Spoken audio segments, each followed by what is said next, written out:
What's up, chat? It is Tuesday. We are becoming tactical today. Welcome back in to the stream, everybody. Nice to see you all. We are fresh off a game over on the Twitchies. We just rocked Salamanders versus Astra Militarum. Went pretty well for Salamanders, good old Sallies. But I want to talk today about, obviously, kind of continue a little bit of the discussion we had yesterday. Talking about the singles meta today. And I don't just mean people who don't have a Valentine's Day date. I mean people who play in Warhammer 40K, singles events, of which there were many. Look at all of these frickin' GTs, chat. There were a shit ton of them. Oh my god. And many of them were large enough to have multiple undefeated players. So just an insane amount of results. Yesterday we talked about team events. We had the world's biggest team event, to my knowledge, I believe ever happened this weekend. But we also have just a ludicrous number of singles events to discuss. And some of them had some pretty insane X and 1 finishes from wild lists. We have a little bit of Black Templars to talk about. We got some White Scars to talk about. We have a bunch of other factions being represented that we can hop into. Hopefully, I'll do my best to be more cogent than I did yesterday. I think I basically streamed yesterday and then immediately passed out. I recorded a video, which I had to re-record twice because I kept just not using the correct words, and then I passed out for 18 hours. I am still kind of recuperating. I'm not really sure why. I'm not sick or anything. I'm just really tired from the GT I played in over the weekend. But yeah, I think that yesterday's stream ended up being kind of incomprehensible if I had to hazard a guess. And yeah, let's hop in and start talking about some of these lists. I might sneeze around here, chat. I think we're okay. Ooh. Now the first event that I want to hop into and discuss is the GT Talavera Open for over in España. 89 players, one of the largest single player events of the week. And we saw some cool results. Now it was I think this is the list I discussed on Best Armies of 40K on Monday, which was Astra Militarum. They actually lost the game, but made top cut anyway, because they got to top 4. And then the Submarine, the feel-good story of the century, won all their games in top cut and won the event anyway. So even at X and 1, they can still make it happen. I believe the runner-up there was Ultramarines. Oh, look at that. It's Ultramarines. Wow. What a time to be alive. However, what we want to talk about is the third place list here, chat. Borja rocked White Scars, which is sick.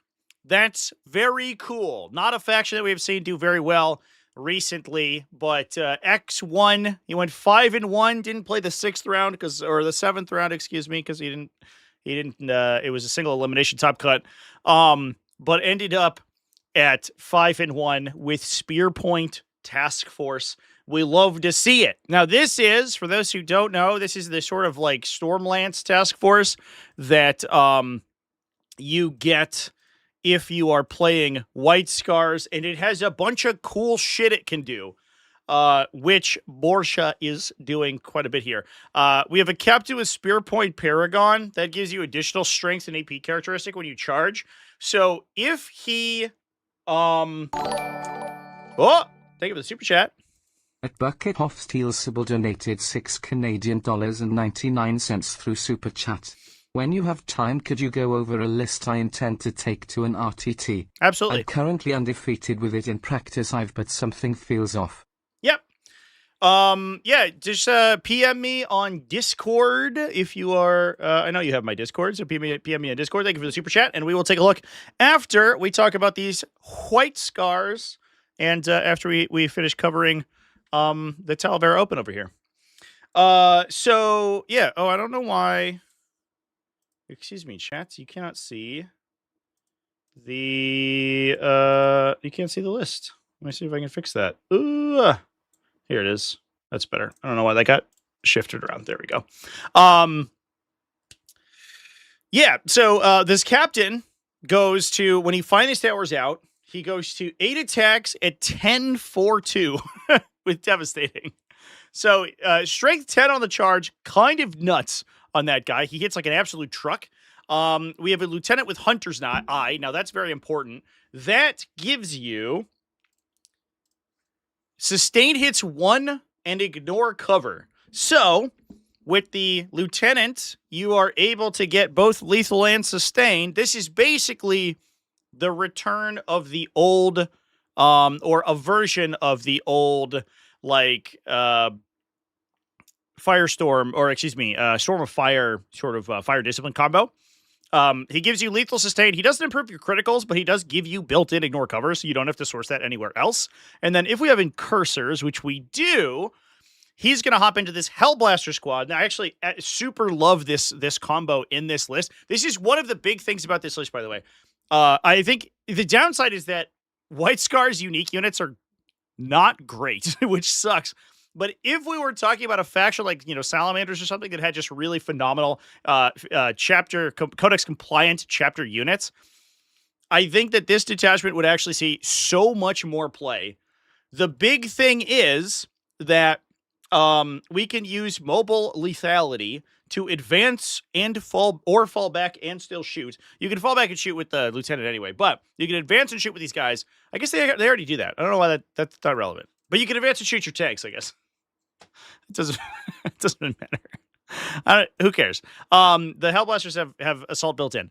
But either way, you're relatively quick, and you basically become a Gladius Task Force unit. So you ping something with the Incursor, you go to 2+ ballistic skill, and then you oath the target. You're +1 to wound, lethal plus sustained, hitting on 2s, which means you are mathematically advantaged to fish for additional lethals.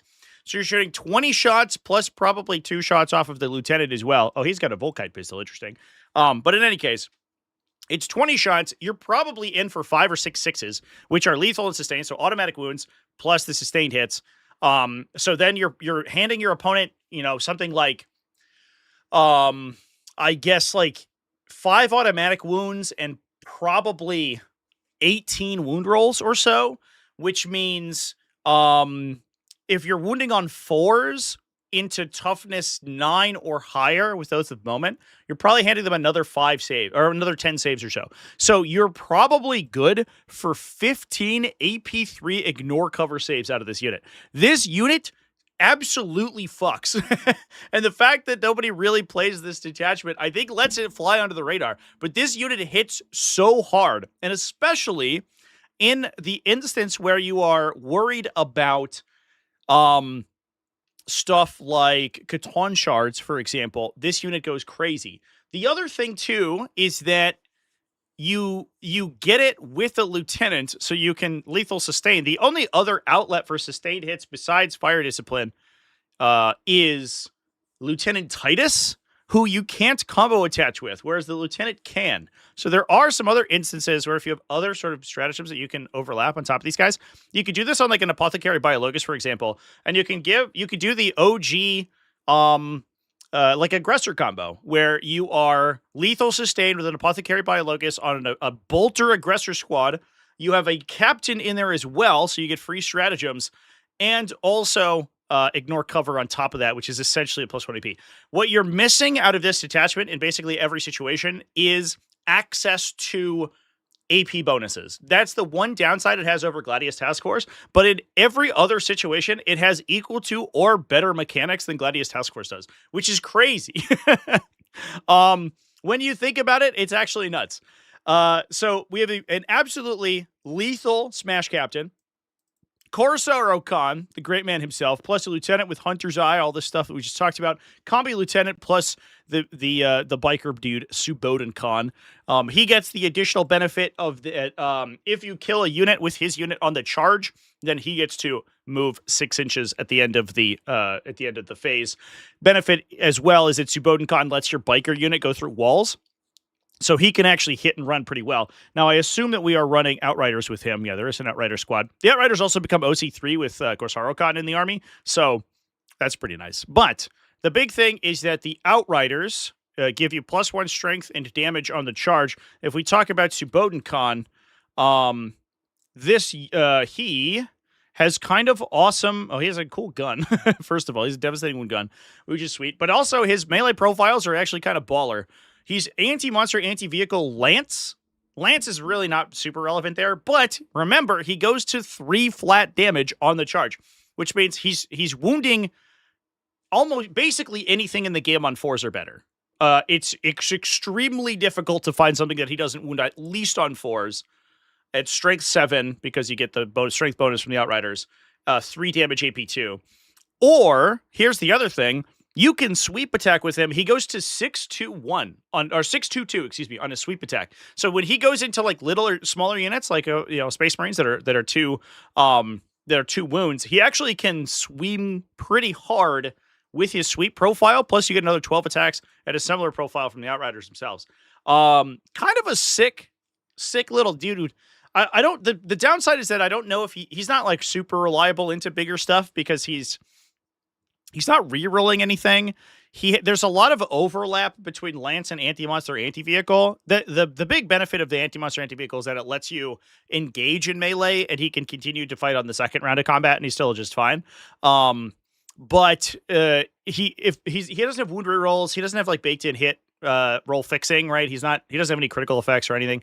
So, like, he's not super reliable, which is awkward, and then the mounted unit's hard to maneuver around. But if you can get it off where he starts to swing into these smaller units and just kill them and then hide behind a wall every turn, you can basically get it so that his unit can attrition your opponent down to nothing pretty consistently. The other thing, too, is that all of his abilities, fortunately, and we've seen this basically on every character that's been released recently, which I really appreciate, is that none of his abilities require him to lead a unit. So you can advance, fall back, shoot, and if you can already advance and fall back and shoot, then you get +1 to charge instead. So if you use the hypermobile stratagem or mobile lethality on him, he can get +2 to his threat range, essentially. Unfortunately, it's a little bit of confusing synergy. This effect doesn't work if he doesn't already have the ability to advance and shoot, which he doesn't innately. However, if you pay a CP, he will be able to in this attachment. So you can give him +2, basically, to his threat range. So he kind of becomes movement 14 at that point. But none of these abilities require that he leads a unit. So if you lose the Outrider squad, which is kind of difficult, they are 4 wounds and tough as 5, so they're not the easiest thing to kill. He's still fine. He loses the +1 strength and damage boost, but he's still good to kill like smaller units. And then he still retains the ability to move after killing something. So he himself is probably just worth it on his own. Although obviously he's much more consistent once he gets the Outriders in there as well. It's an interesting kind of situation with old Suboden Khan. I think you take him because, he's kind of like the point of the detachment, but I definitely see he is like kind of, he feels just a little like a step below where you want him to be. Like if he was like a faster movement, or he was more consistent on his melee attacks, or like his reactive move, his move after charging was longer distance or something, then I feel like you would be really excited to play him. But I feel like a lot of times he kind of wants to get Oath of Moment so he can consistently hit all of his attacks, except that he doesn't get any really benefit from Oath of Moment unless you're swinging with his sword, because he already has Lance on his melee, his other attack. So I don't know. It's weird. There's like a lot of like sort of anti-synergy with him. He's still good, but he definitely feels like he could be better. Which is unfortunate. We do have Assault Intercessors in the list. An Impulsor, carry them around. The nice thing too is that we have reactive move in this attachment, so we can go in and out of the Impulsor. Incursor Squad, Infiltrator Squad for the back line. 2 Outrider squads like we talked about. 1 Repulsor Executioner, which can carry one of those things around. A Stern Guard Veteran squad. I have to imagine that is for Corsaro Khan. I guess it could also be for the captain. The Space Marine captain and Corsaro are going to be very similar. I guess it's sort of... Do they have guns? Does the captain have a gun? Also Neo Volkite. He might be with the Stern Guard Veterans just to get the wound reroll on his gunshot, so he has a devastating gun, so he's firing alongside those guys. But Corsaro can actually give their heavy bolter assault, which would be interesting. But the That's access to 2 separate, relatively inexpensive, devastating wound melee attacks, right? So Corsaro, you're going to take him anyway because you're taking Outriders, and having OC3 Outriders is huge. Like, you're able to really consistently steal objectives with them. And then he swings, I believe he has 6 attacks with a devastating precision sword. Yeah, 6 attacks at 5/2/2 devastating precision. So between him and the captain, you really want both of them to get access to wound rerolls. Corsaro can get it when you're swinging onto something on an objective if you attach him into the Assault Intercessors. That unit is also only like 130 points, so you can trade it kind of like frivolously. He already gives his buffs to the army if you've included him in your list, so losing him early doesn't matter. You can just throw him away, and he could just go in and like kill 5 dudes really easily, and act as a trading piece, and then your captain can be kind of more of a late game just an absolute sort of monster, because he'll go in with the Sternguard veterans. You swing into the Oath target, and he's 8 attacks, like we talked about, high AP, 2 damage, devastating, full hit and wound rerolls if he's in the Sternguard veteran squad. So it's a bunch of these little tiny devastating infantry squads that are going to do some damage. We have some skirmishing with the Outriders. We have a Stormraven gunship and a Brutalis dreadnought. I didn't talk about that. But because we have access to advance and shoot, so you can pay SCP, advance the Brutalis dreadnought, it can charge automatically, and then also it can fire its multi-melta.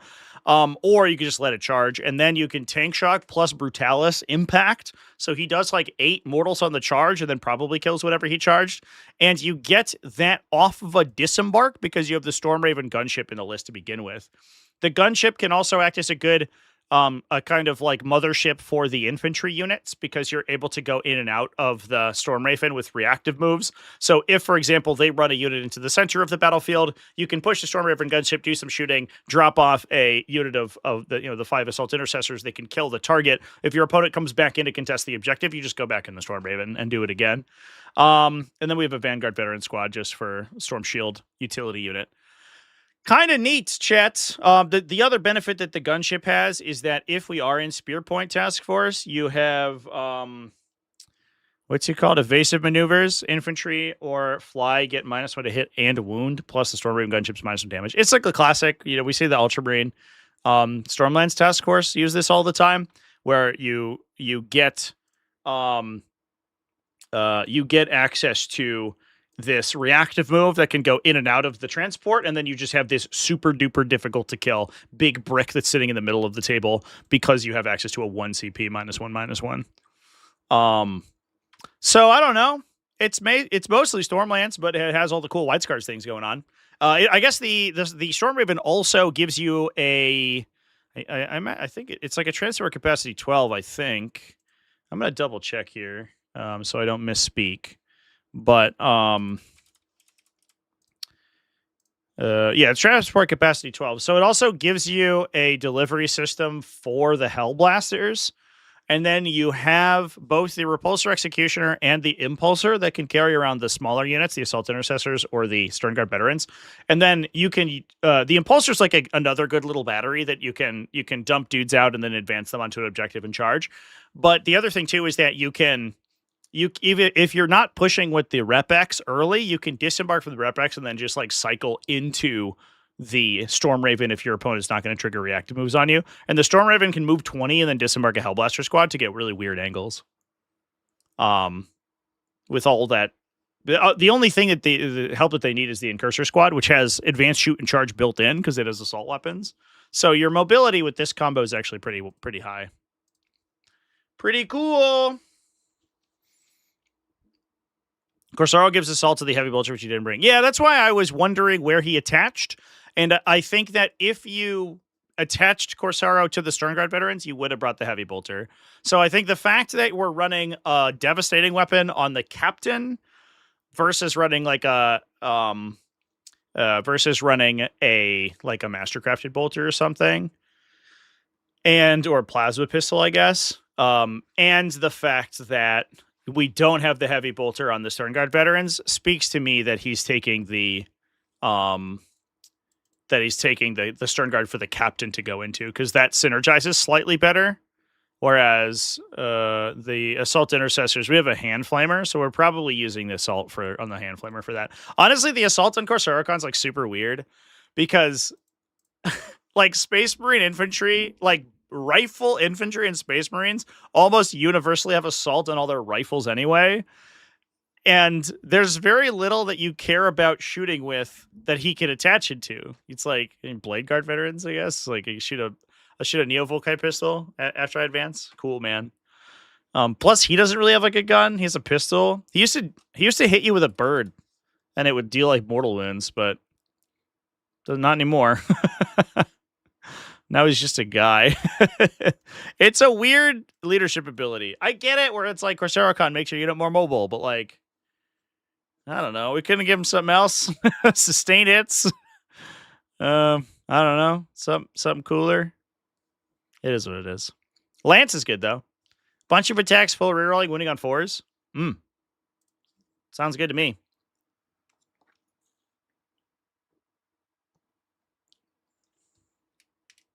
Watch Captain Artemis as a lieutenant with a captain's name. Is he really?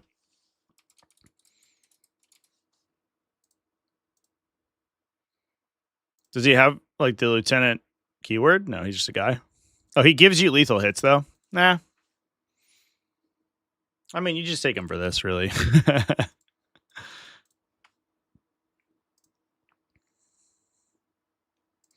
Good stuff, Chance. Well, that's White Scars at X and 1. I think a lot of the other stuff at this particular event was relatively straightforward. There were a couple other X and 1s that we could talk about. There was Blood Angels Liberator, which is kind of cool to see. Honestly, I do want to give it a shout out because it's been about 1 million years since we've had non-Rage Cursed Onslaught Blood Angels. Please, just give me more than 25 Death Company, 2 tanks or dreadnoughts, 3 units and 3 Sanguinary Guard. Okay. Liberator Assault Group, pretty cool. Speed of the Primarch for a fight first jump captain. Mephiston. Mephiston's honestly underrated. When you play against Mephiston and he goes first and he just runs to the middle of the table and you don't have like just really good skirmishing, you're just like, this sucks. I fucking hate this guy because he's an impossibility to kill, right? He's like 2+ armor, 4+ feel no pain, right? He's just crazy. Plus load op, plus fights first. So you can't charge him. You can't shoot him. And he just sits at the center of the table and he says, are you going to feed me a unit, please? Look at this datasheet, chat. What is going on here? You can advance and charge. Fortunately, his guns aren't assault. That's like the one thing he's got going for him. But sometimes you get like Arian Out turn 1 and he just runs to the middle and you aren't prepped for it. And you're like, well, I lose, I guess. This sucks. Honestly, underrated. If you play him in the other one that you typically saw was in Angelic Inheritors too, and then he would get rerolls because he's a character. That was nuts as well. He would fight first. He's like 6 D3 damage melee attacks, hitting on 2's lethal hits, reroll once they hit and wound. So you swing in with like 5 Assault Intercessors, you do like 1 mortal wound, and then he just kills the unit on the swing back. Absolutely crazy. Commander Dante, Sanguinor, Intercessor Squad, double JPI. Interesting. We have some ranged attackers. We have a Ball Predator for some early game sort of skirmishing. You can clear people's utility units with that guy. Seems pretty good. I do like this list a lot because unlike the Rage Curse list, where you're basically just beating your opponent down with like concentric waves of idiots running at you, this one's going to play a lot more of like a scenario focused game. The Ball Predator is good because it's only 125 points, and you can use it to bait out people's anti-tank and clear like utilities, units, and screens and things because it's shooting D6 plus 3 2 damage flamers and then 2d6 1 damage flamers.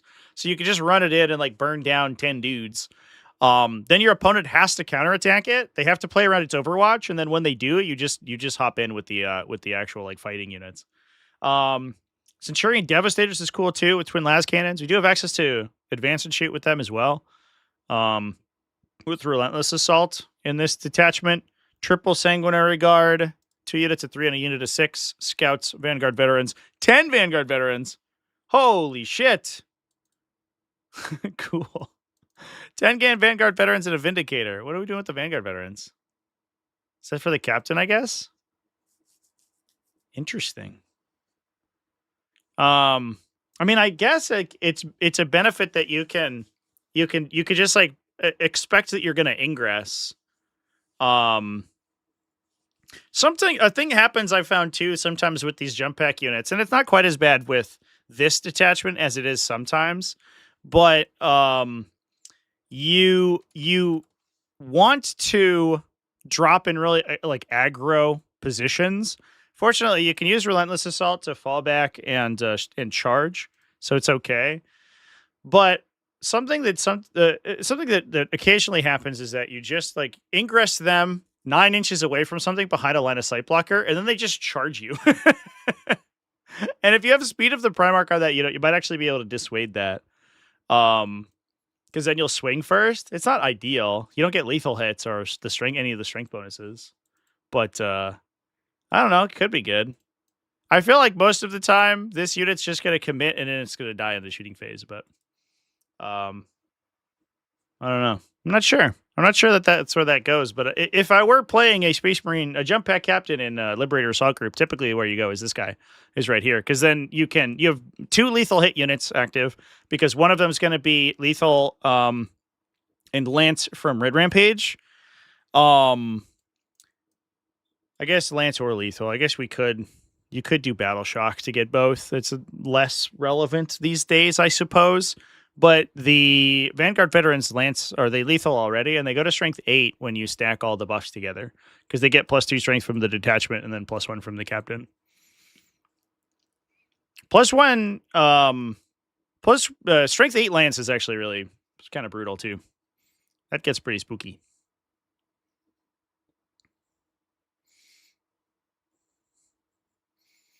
Dante is the perfect profile to kill lictors. Basically like every unit in 40k is the perfect profile to kill lictors. Those things die immediately. I charged one into like 3 assault intercessors the other day at Captain Con, and I killed one and then died. So, cool. Thanks, Lictor. You're the best. They were battle shocked too from a Neurolictor. I was like, winning on 2s. I was like, 2s reroll hits, winning on 2s. What could go wrong? And I died. The 2 chainsword guys hit me for like 5 damage. And then they shot me with a pistol. It was so silly. Funniest thing to do with the Vanguard veterans is to put them with Dante. That's interesting. Is that good? I guess like you could do advanced shoot and charge with them and then get into Infernal Pistol range with the +1. Lictors are a perfect example of a data sheet. Looks awesome on paper and she rolled dice. Yeah. The offensive profile is. I don't want to make it sound like lictors are bad. Because like the other thing too is that points value is a stat, and their points value is very low. So you're like, man, it sucks that this 60-point unit didn't kill your 90-point unit. That's terrible. I'm being so unlucky. The 60-point unit that you can't shoot with, you can't profitably interact with a ranged attack, and it fights first, so you don't really want to charge it, and it has like a high strength characteristic and is weirdly high toughness. I like lictors. Lictors good. Oh, he gives them +1 to hit. Okay, I get it. So then you're +1 to hit, and you have baked in lethal, so you don't need any strats or oath, and then you can oath for something else. And then you just have the sword guard. I guess that makes sense. The sanguinary guard is definitely where I would want fight first for sure, because they're much harder to shoot to death. All right, I think that's probably fair. Edriong 6931 donated $2 through Super Chat. Lictors in any other faction would be amazing. So true. Could you imagine them in Gladius Task Force? They just have like easy access to advance and charge. They have advance and charge and like lance and reactive move. That'd be pretty good, chat. You'd be like, dude, I thought combi lieutenants were bad. Now there's 4 of them. What the fuck? Yeah.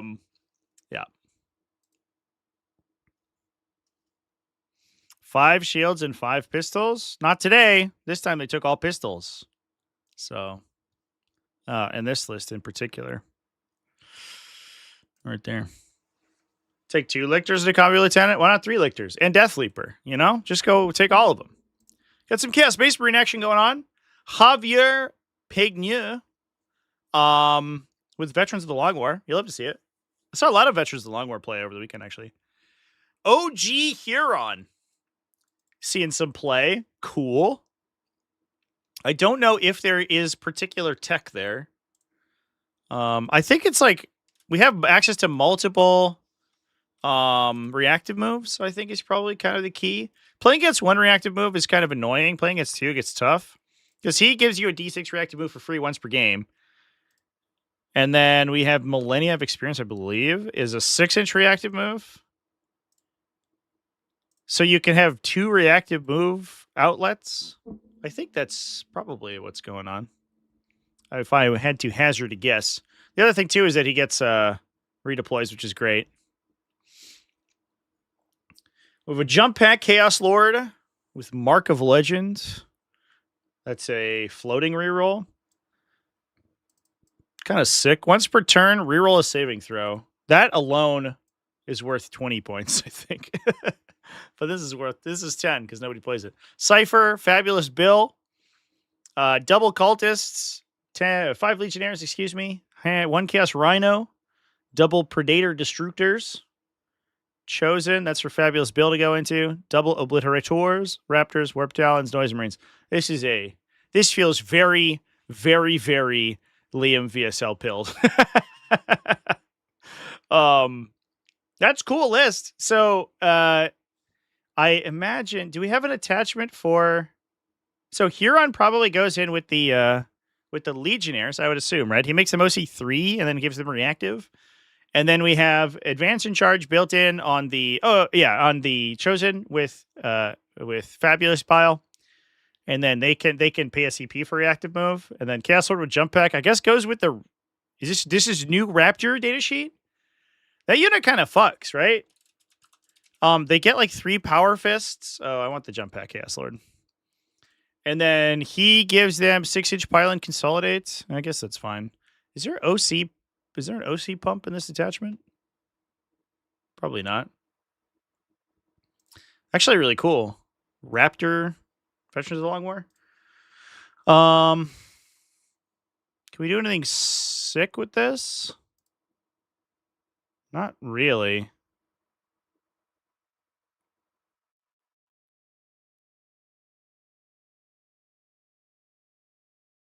Yeah, I think it's just a nice punchy unit. We can free strat, like rapid ingress it, and then steal your opponent's home objective or whatever. It's probably the case. Look at the Raptor datasheet real quick. The big thing is that they have the heavy melee weapon profile. I believe that you get 3. If we look at war gear options. For every 5 models, 2 of them can have a plasma pistol. For every 5 models, 2 can have a heavy melee weapon, and then the champion can have a heavy melee weapon. So you get 9 Power Fist attacks from them by themselves, and then you get 5 more with the Jump Pack Lord. So you're swinging for 200 points. You get a free strat rapid ingress with what is that? 14 Power Fist attacks with sustained hits and a floating reroll. That like battle shocks you on the way in. And then you can also wombo it with the Noise Marines that we're already taking in the army. To do -2 to a battle shock check. So if they have high OC on an objective that you need to take, you can switch it. You can swing it.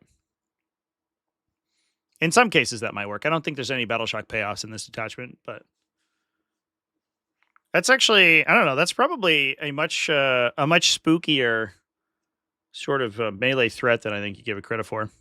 Especially because you also have the Warp Talons, right? So there's like 2 separate units that are doing the same thing at the same time. Also, 2 of them get mutations. Is that true? You get 2 mutations? No, 1. What are you talking about? One guy. For every 5 models, 1 Raptor. Unless there's another mutation option. But then you just have like 1 random guy with a... I guess, what are we having? A melt-a-gun. A little gunshot. Does the enhancement give you rerolls on the unit? Or it's just the guys, right? I'm excited to see if there's like Raptor play in this with this new data sheet, because it's much more interesting. Oh, just for the bearer.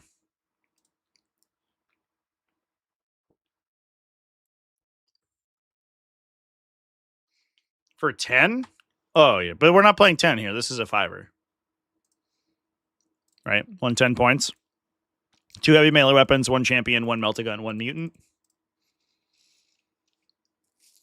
It also gives you like good outlet for if your opponent's like really hiding, right? You have the obliterators, you have the warp talons, so you have a lot of reach, and then the raptors I think just add to that. So it gives you another good outlet for an oath target. Plus it puts a character kind of far back, so you have line of sight to things to make them your oath target. So for example, if your opponent pushes forward and then you ingress the raptors and then push the raptors into like their deployment zone, and then the obliterators shoot to death something in the middle, the lord can discount the 2 CP strat to switch your target to a new one, and then they'll get rerolls on all their power fist attacks. Honestly, that's neat. I like that the new Raptor datasheet has, and also Nightmare Hunt has given this guy a new lease on life, because he definitely felt like the redheaded stepchildren of Chaos Lords. Because all the other Chaos Lord profiles saw tons of play, right? Even the Terminator guy, once Bastion plate got fixed. But the jump pack guy was like, oh, I'm just a power fist. I get a 6-inch pylon consolidate on a unit that moves 18 inches anyway. Like, okay, cool, man. And they're OC1, you say? All right, neat. But the fact that their units actually just hit harder now is, I think, pretty cool.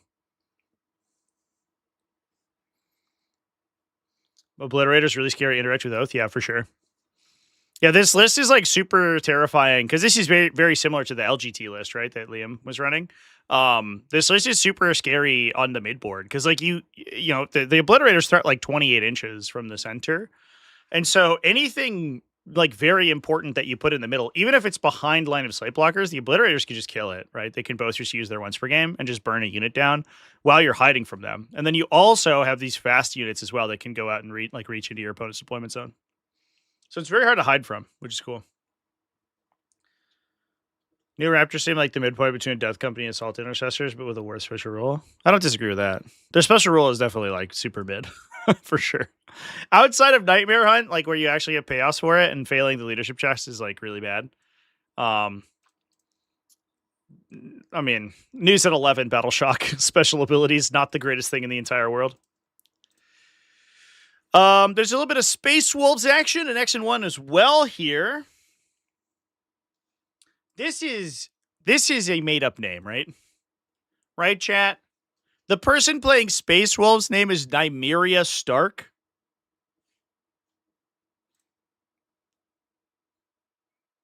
That's just a Game of Thrones character, I'm pretty sure. Is that the name of... That's the name of, like, Aya's dog. Right? I feel like that's where we're at. We're playing Stormlands Task Force with Bjorn. Combined Weapon Lieutenant. Or Based Parents. Yeah. We are getting into that. We are getting into that time frame. What was season 1 of Game of Thrones? It was pretty far back there. It was like 2010 or whatever. 2011. So we are getting to the point where in a couple years, kids are going to start turning 18, being named Khaleesi. It's coming.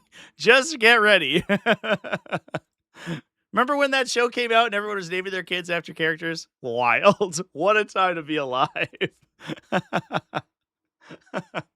Maybe that is actually their name. Maybe they were just named after a Game of Thrones character. That is always a possibility these days. Teachers are cringing. Yeah, except that those teachers came of age watching that show. They would be like, ah, sick. That's cool. I feel like teachers these days are, I don't know, largely giant nerds. Just like us. So it'd be like, neat. And what's better is I know how to pronounce that word. So we have Bjorn, Combi Lieutenant, Logan Grimnar, Wolf Priest, 1 Intercessor Squad. This is Stormlance, by the way. Infiltrators to hold the back line. Predator Annihilators. There's been a resurgence of Predator Annihilators in explicitly Space Wolves. I've been seeing so many people running Annihilators, which is interesting to me. I guess they just like trade really easily into a lot of like the invuln save stuff. So it's higher attack volume. It's 4 d6 shots, like damage shots, rather than 2 d6 plus 3 against invuln saves, which means that they're better at trading into a lot of stuff than Lancers are. Plus, you get another 50 points discount from the cost of a Lancer. I guess, yeah, 270 versus 320, yeah. Scout Squad. 1 Thunderwolf Cavalry Squad, 1 Head Taker Squad, Wolfguard Terminators. That's for, are we playing Logan? Yeah. No Arjack, I am now noticing. That's fascinating. No Arjack Rockfist, 1 unit of Thunderwolf Cavalry. I would be worried about, I guess we have Storm Shield Wolfen. So these are anti-monster, anti-vehicle 3-up. Otherwise, the rest of the stuff comes in with no Lance, like no access to Lance. Besides, these guys have +1 to wound baked in. Plus, we have a Calidus Assassin. Is there a transport? There's not, huh? Ooh. We are ground pounding a Head Taker unit? That is bold. The paired Pastor-crafted power-up and Head Taker unit running across the battlefield by itself with no transports allowed. I mean, I guess it's move 7 with advanced charge. It'll probably get there, but you just have to hope your opponent doesn't have Indirect or a longer threat range than you. Things get really awkward. That is a unit I would shoot with the Lord of Change immediately. Just get that out of here. I don't want to deal with that. Just go away. But I guess after the Thunderwolf Cavalry, like auto 18 advance and then charge, and then you dump the Wolfguard Terminators either bottom 1 or you like rapid ingress them top 2 to go mess with your opponent. They're the 3rd wave probably. Plus you have all these Storm Shield Wolf and they run in there too. Kind of classic. Been running Annihilators with 1,000 Suns since the Codex dropped. 1,000 Suns Predators have cool rolls. They do. Is that in Warpforge or just by itself? I think the other thing too is that the Predator the 1,000 Suns Annihilators, like you're already casting spells on people, and so they have built-in bonuses. The weird part about them in Space Wolves or Marines, I guess in general, is that you only, in most cases, get 1 oath target. So you have to choose between, do I oath what I'm about to hit with these Predators, or do I oath what I'm about to charge with these Wolfen? And it's like a big open question, right? And if the Predators don't have rerolls, they have reroll damage and they have reroll wound on their twin-linked gun. Things go a little bit weirder. And I guess it's sort of similar for 1,000 Suns, except 1,000 Suns don't even have the option to give their melee rerolls, so they don't even worry about it, right? So whatever you're shooting to death, it's going to get the Twist of Fate, or the Destined by Fate anyway.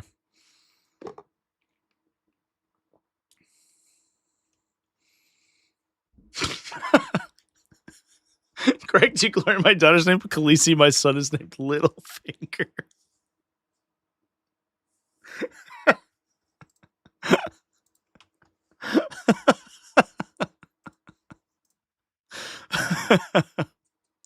Very good name. I'm sure that they will not resent you for those decisions at any point in the course of their lives.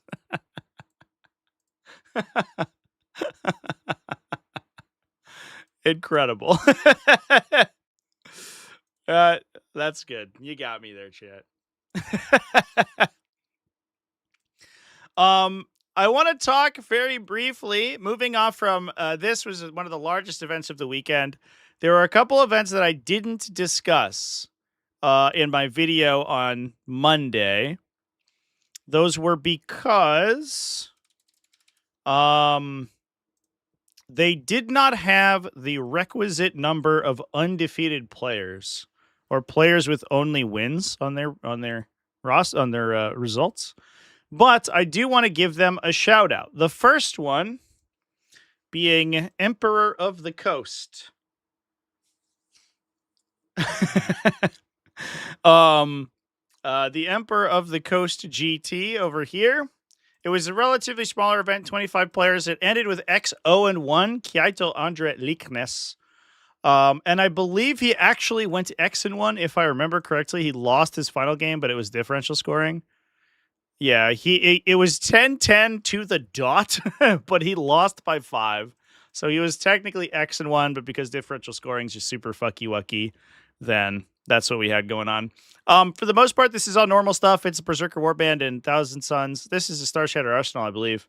So it's like kind of, I don't know, it's regular stuff. I do want to shout out that he was technically undefeated based on the rules that they were using. Running Catan Shard of the Deceiver, plus Nightringer, plus Amintar, plus Silent King, plus Technomancer. Interestingly, it's 1 Locust Destroyer to give Amintar Lone Operative, so it's a little bit spooky. I did play a funny game at Captain Con. I'm sure we'll talk about this, but I was looking at my opponent's list and I was like, "Oh, you don't have really that many destroyers. What can Amintar get Lone Operative off of it?" And he was like, "Oh, I don't think anything. He's just there to like react to Rapid Ingress and then heroically intervene." I was like, "Okay, fair enough." And then halfway through, like one of his turns, I realized that he has he has Ophidian destroyers, and we had just both forgotten that they were destroyers. And so he was trying to get like Amintar out of line of sight. I was like, "Oh, just put him." You just scooch him a half inch over, and he's next to a Ophidian destroyer hiding in the middle, and I can't shoot him. So that gave us a little bit of a laugh. But I guess in this case, it's literally only this Locust Heavy Destroyer, or this Locust Destroyer, excuse me.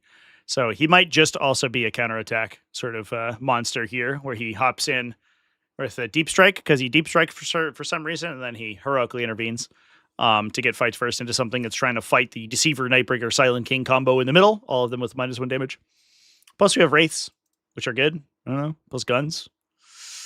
One thing I think that can happen to these Catan Shard lists is that they actually get outranged by a lot of stuff.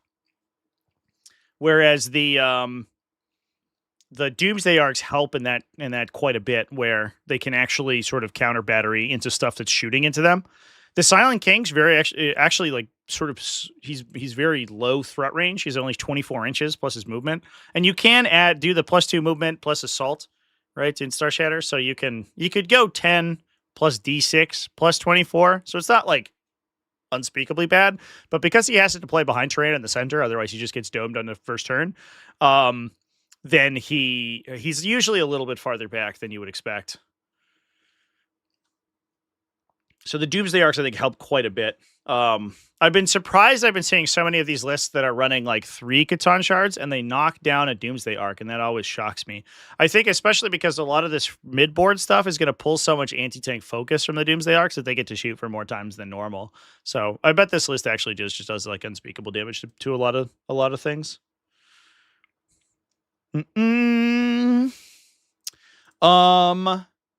The other thing I wanted to talk about here, though, was Imperial Knights, who went X-1. Or, excuse me, they went undefeated X302. 2 draws on their record. What's the player name here? I do want to look at... I like to look at who actually wins these games. Mikhailo. One is... his final game placed another exact 10-10, but he did win his round 4. And he did lose his round 3 by 1. So this is really X-1 list. But running Questoris companions, which we've been seeing a lot of play from, that just won Captain Con this weekend. That's double Knight Crusader, Canis Risk, Atropos, Lancer with Pennant of Silver Fury. So that sustained hits 2 once per game. And then once you complete an oath, you unlock it and you can do it again. And obviously, like getting 1 sustain on a Shock Lance is insane. Plus, when you have a floating reroll, the chances that you get it are pretty high because you're essentially rolling 6 attacks. It also lets him sweep really well, too. Because these are 3 damage sweep profile on top of that, and that's way more. That's a much larger attack volume, so the chances that you trigger the pennant is really high. And they just have a bunch of shooting from the back line. Pretty cool. It's a pretty cool list, I guess. Very nice. We're just bored of playing 3 DDA plus Silent King. I understand that. Yeah. We're tired of like the Wraiths plus Silent King plus 3 Doomsday Arcs list. Please just give us anything else. And now everyone else is tired of like 2 Catan shards. You can't win with Necrons. There is no winning with that faction. It's just always the most degenerately designed thing ever, in one way or another. Either it's only one list that's good, or or everyone hates it. It's a good list and everyone hates it.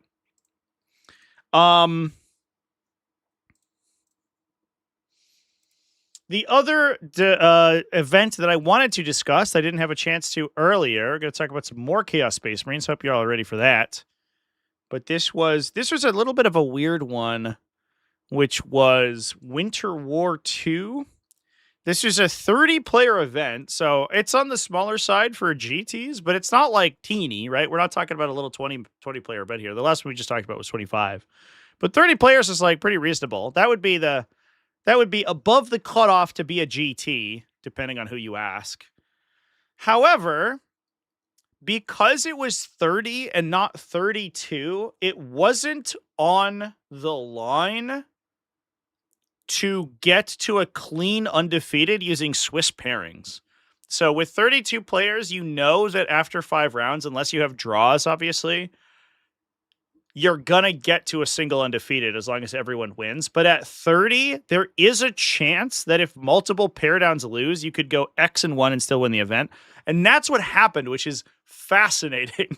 So, the player that won lost in round 1, but their tiebreakers were so good that they got back to first, which goes to show you, first of all, that if you're playing in these smaller events, conceding early, if you lose round 1, it's actually might be beneficial for you because you could submarine really hard. So Joe Gazowski here with the old submarine, he played Chaos Space Marines, he played Pactbound Zealots, which is kind of cool. Let's talk about this list. Lost with 84 points. Yeah, that can happen. I wonder what that matchup was, actually. Oh, Death Guard. Death Guard with Mortarian's Hammer, triple Predator Destructor. That's fascinating. And a Night Despoiler. Wait, what is this list? This list is cool as fuck. Did his guy go X1? He did. We'll talk about this list after. Let's talk about the winning list, and then we'll talk about this cool Death Guard list. So if we go over and grab our friends Pactbound Zealot, it's been a little bit of a long time since we've seen this detachment on the battlefield, which is kind of wild because it used to be like literally the entire metagame for a hot minute there. It was the only thing anyone played. So it's 2 Slaanesh Chaos Lords. Usually, oh my god, what is this list? Oh my god, chat, this list is fucking awesome. This list is so cool. All right, so Slaanesh gives you 5-up critical, sustained hits in melee. Which is great for a Legionnaire unit that gets wound rerolls. You don't need lethals because most of the time, all you care about is your heavy melee weapons, your Power Fist equivalents, getting like 5s or 4s to wound full rerolls, right? So sustained hits is good because extra hits is amazing. The other thing is that you get, not Profane Zeal, you get Torpifying Refrain, which allows you, because you are a Slaanesh unit, you can advance and charge. So, we're playing 2 Slaaneshi Chaos Lords. One of them has Intoxicating Elixir, which is a 5+ Feel No Pain. And then you can make people take Battle Shock checks. Who cares? Nobody cares about that. 5+ Feel No Pain, that's why you're taking it. The other one, so it's 2 of those. Those can jump into these Slaaneshi Legionnaire squads. You can pay a CP to advance and charge, and you get full reroll sustained hits on critical 5s with the big once per game 3 damage Demon Hammer. And then also your 2 heavy melee weapons in the unit. So your ability to trade over objectives is absolutely phenomenal with these guys. They're fast. They hit like trucks. It's crazy. We then have 2 Khorne characters, which is, I think, 5-up criticals in melee for lethal hits. Yeah. Which is, honestly, very rare. One of them is Talisman of Burning Blood. which is +1 strength characteristics of your melee attacks. If you do not fail your Dark Pact check, you get D3 instead. It's actually kind of sick. So he goes +1 attack and strength on his once per game, right? So he goes to 6 attacks to strength 9, I think, or D3 attacks. So he could go up to strength 10 potentially on the charge with lethals. That's pretty cool. And then we have there's no Cornate Legionaries. I wonder if there are Cornate Chosen. There are. And the Master of Executions can dual attach with the Lord. This list rules. I love this list. So the Chosen have all these accursed weapon attacks, so like 5, 2, 1. So unlike the Legionaries, they don't get wound rerolls. So the lethal hits is way, way better for them. So Khorne Chosen makes much more sense, and they innately advance in charge. Plus, if they target something below starting strength, they get hit rerolls baked in, so that they can fish for 5 up critical lethals. So this unit hits like a truck. I think that the Khorne thing is like fight on death too. So like I guess it's a 1 CP 3+ fight on death for Khorne units. It's actually kind of sweet on the crackback with that squad. That's kind of cool. And then we're running 2 Chaos Rhinos with Mark of Slanesh, so we can put the Legionaries in the Chaos Rhinos so we can project them forward, so they get the Disembark plus Advanced Charge on the one unit you're using the strat on. Bikers with Nurgle, so we can give them Dark Obscuration. It's called Festering Miasma now, but that stratagem name is stupid. Dark Obscuration is way cooler. To make them hard to hit. We have also sustained 5 up critical sustains on their multi-guns is kind of cool too. We have a Land Raider. That's dude. That's Mark of Khorne, so you can put the Khorne Chosen inside it. Oh my god. Doesn't help its guns at all, which is unfortunate. Double Tzeentch Predator Destructors, which is 5 up critical lethals at range. So they can critical the autocannons more reliably. Plus 2 Raptor units with Mark of Slanesh as well. So we're actually punching people to death. Dude, this list is cool as hell. Usually, Pactbound Zealots just means it's going to be like a degenerate gun line that just combos out its guns with all of the critical effects. This is just a trading army. We're just trading Legionnaire squads for primary objective control. I love this. This list is so technical too. That's cool. That's a cool army, man. Chosen plus Master of Execution plus Chaos Lord. D6 plus D3 attacks and strength 9 plus D3 AP3 damage 3. Yeah. Yeah, that's it. Plus probably hit rerolls, right? We have so many guns. Triggering the below starting strength clause for the Master of Executions. Let me just grab that guy's data sheet. Is really easy because there's just like a million little guns. Also, I should mention as well, this always comes up, and it's so interesting because it feels like it shouldn't be that big of a thing. But the Chosen have a bunch of guns. So if you target something below starting strength, reroll the hit roll. The Chosen can just pact with a reroll for lethal hits and shooting, and then they shoot 6 pistol shots, 3 plasma pistol shots, and 4 devastating wound combi weapon shots into you. So they shoot like 8, 14, 17, 18, 19. No. 18, 4 plasma pistols. They have more bolt guns than they have units. Models in the unit. I understand. I think it's 4 plasma pistols, 4 combi weapons, and 2 bolt guns, I think is what it is. And you can give them all lethal hits or sustains. So like the chances that the Chosen plink 1 damage into you is super high. And that's all they need as long as you're not a multi-model multi-wound unit. That's all they need to trigger reroll hits. So then they swing in. So let's say you're a Land Raider and they plink 1 lethal plasma pistol shot into you. You take 2 damage and then they charge you, packed, full rerolls now. Fish for 5 ups, and they're attacking with like what 24 cursed weapon attacks, plus another. I think these are 4 twin linked. They have 2 power fists. They have 8 more of these attacks, so it's 32 accursed weapons, 6 power fist attacks. I think these numbers are correct. Plus the 2 characters, all of them are 5 up critical lethal hits. It's like a lot. It's a lot of damage, and because they can advance shoot and charge for free, they don't need any help doing that. Although, if you do need to, you could just 5-up lethal hit and like blast the destructor into whatever you're shooting at. He also has heavy bolters on the destructors too. So when he packs for lethals, he gets 5-up criticals, and the heavy bolters sustain on 5s as well. So they basically Hellbrute combo themselves. Which usually you would take Las Cannons for, and you would do the actual Hellbrute combo with Bark of Nurgle. But this doesn't require that you take a Hellbrute at all. Unless you just add one to your army for free and don't pay for it. You know what I'm saying, chat? Chosen don't lose bolt gun if they take plasma. Yeah, okay, that would be wild. But they can't shoot the bolt gun in that case. So you would probably just shoot plasma, I imagine. Unless their save is really bad. You might shoot bolt gun if you're lethal hitting and shooting like a demon or something. It's like 4+ invuln save.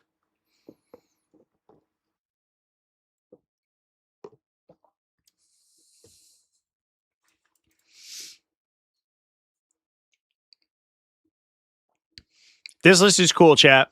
I like this list. I'm glad we got to talk about this one. It sucks that it only went 4-1, right? But like, look at these numbers. Like, we can understand, I think, why this lost with such a high score.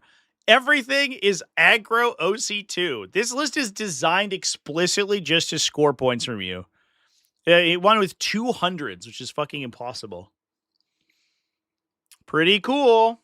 The old pocket Hellbrute, indeed. That's cool. That's cool, chat. Let's talk about this death card list. So this is Morty's Hammer. Chop over that. This is the one that lets you at the start of the battle round. It's important. It's very important that you know the timing for it. It's start of battle round for this ability so that your opponent can play around it. If it was start of your turn, it would be really, really powerful. But it's start of the battle round, so you have to remember to do it. If you forget to do it, you can gain a lot of information, which is problematic. And it's really easy to forget, unfortunately, if you're going second. If your opponent's going first and they just have all this stuff going on, it can be easy to forget that. But it allows you to afflict people with your army ability from any distance outside 12 inches of you, as long as you choose them at the start of the battle round. So if you choose like -1 to save characteristic, and also you're giving people -1 toughness, suddenly these predator destructors just start being really good at shooting people. The other thing too is the Knight Despoiler. This is double battle cannon, and you effectively give it +1 strength and AP. Right? It basically becomes like strength 11 with AP2. And the downside of the Knight Despoiler is that it has a trouble with high armor save stuff in cover, but being able to range afflict people just lets it blast into them and do basically pure damage. So this list is just like a crazy good gun line. Plus you can frontline with all the bloat drones, and then you have -2 to charge, which I imagine if we are considering the matchup with Joe's Chaos Space Marines, you can imagine that this would be a disaster, because he has a little bit of shooting, but a lot of it's like anti-infantry shooting, and a lot of his anti-tank comes from his melee attacks. But if you're trying to push through all this stuff, and your opponent can just -2 charge you, and a lot of times those like move 6 advance and charge units are looking for like 6-inch or 7-inch charges, where you're like, I'll bank a CP reroll, I probably will get the charge, but your opponent makes it at 8 or a 9. Suddenly your whole game plan becomes so much less consistent, and it does not surprise me that you fail a couple of those charges, you don't tag your opponent's objectives, and you lose by a couple points at the end. This is double tally, man, which is cool. One of them is probably in reserve, so he's good for just hopping in and doing actions. But it also gives you 2 chances to gain command points, which is nice. This army does also tend to do a lot of command rerolling, because it allows it's a lot of like random attack characteristic weapons, like the Knight Despoiler shooting like a bunch of D6 shot count, and the Blight Launcher bloat drones. You oftentimes will burn 1 or 2 command points over the course of the game, rerolling attack count for those guys too. So having 2 chances to gain CP is probably pretty cool. Tenderless Emission, Lord of Virulence, so he gives wound rerolls to the bloat drones. Lord of Contagion with a 6-man of Death Shroud Terminators, so that once you have attrition to your opponent down with all the shooting, and they don't have too many screens anymore, you can just afflict something and then drop 6 inches and make a 6-inch charge into them. Cool. Pretty nice army.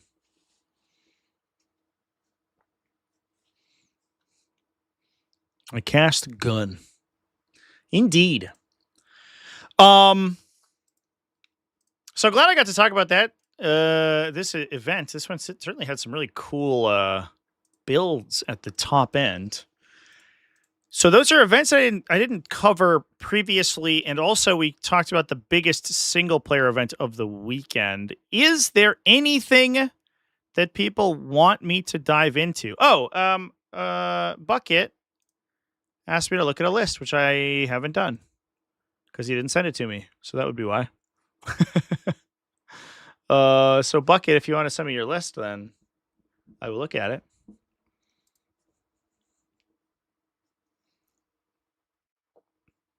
Otherwise, we can just keep peeking.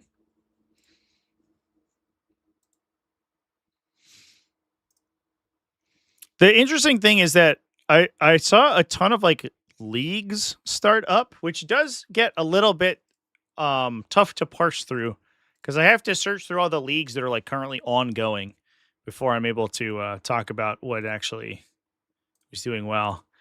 There was an X and Adeptus Custodes I didn't talk about. This is at Vaulthammer. Let's go over here. This is James Boyle. This is a 50-player GT. Ran 5 rounds to 2 undefeateds. One of them was Tyranids, which I talked about on my video yesterday.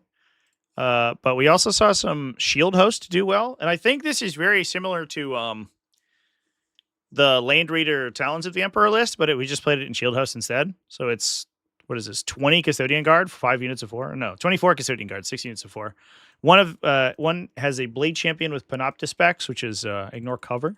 So you can Sentinel Storm off that unit, and it's AP1 ignore cover, so it's good into like medium armor saves and cover. And then I imagine we have Draxus in a second unit. So we have 2 pretty solid shooting units. The other thing, too, is that the Custodian Guard here all have spears. So we don't have any shield guys, which means they're kind of easy to kill, but they all shoot their maximum effectiveness out to 24 inches.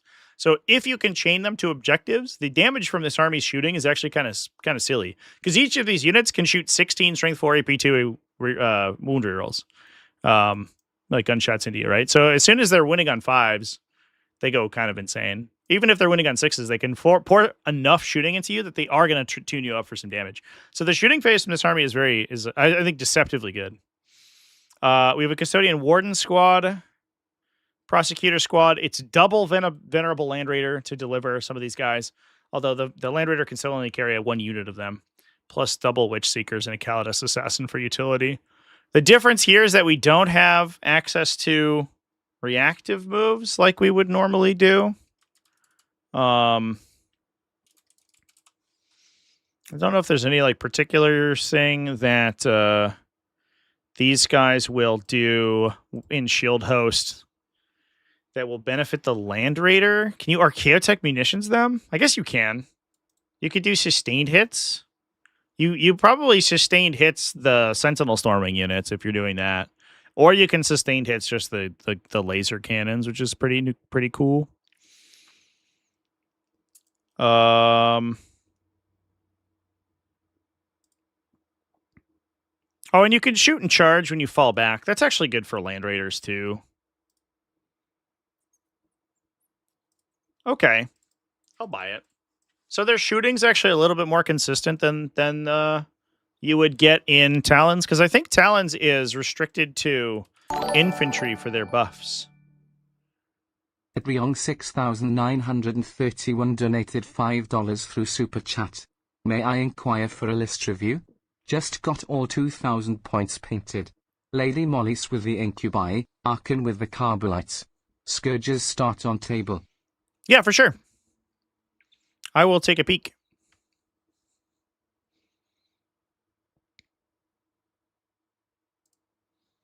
I will definitely take a peek after this.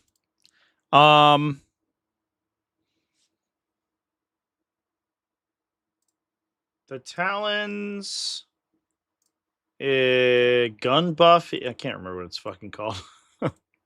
Talons interlocked. Custodes infantry units get +1 strength and AP. Yeah, so you can't do it on the Land Raider. You can do it on the Draxus squad, I guess, which is good. And being able to do it on both the Draxus squad and like a Witch Seeker unit at the same time, if you have the opportunity to, is actually kind of sweet. But this Shield Host actually gives you slightly better shooting, which I guess is okay. I have seen that stratagem on Caladius Grab Tanks occasionally, which gets kind of spooky when they're like lethal plus sustain, plus twin linked. The sustained hits goes kind of crazy. It's weird. That's always weird, and I think it was because the datasheet was originally typoed. But they basically gave lethal hits to a unit that's like strength 12 twin linked. So you're like, what? I don't really need this. Like, thanks, but I don't like it. It's like plus 5% damage or something against vehicles. Like, all right, cool. I guess I'll take it.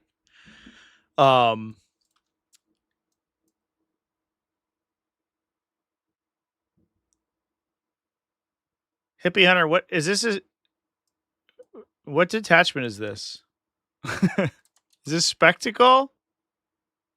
What is happening?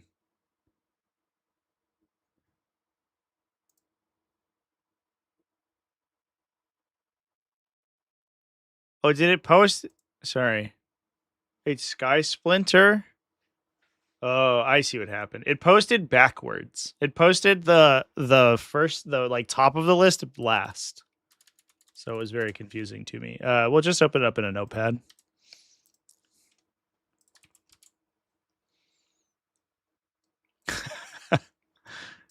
Classic. All right. Skysplinter Assault. Let's talk about Skysplinter Assault for a little bit here. So we'll go like this. And we'll scroll up.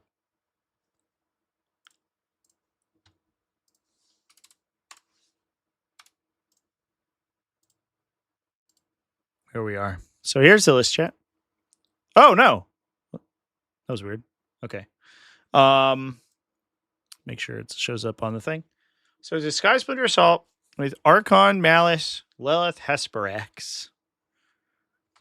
We have Kabalite Warriors, racks, 10 racks. Interesting. Plus witches. Do we need 10s? Do we have an outlet for 10 of them? Or are we just doing it for like the silly raider thing where they get to stab people? The Viking longship? How do I do Ryland's fit list first? You didn't send me your list. I don't have it. You want Raider synergy with racks on the transport and the strats.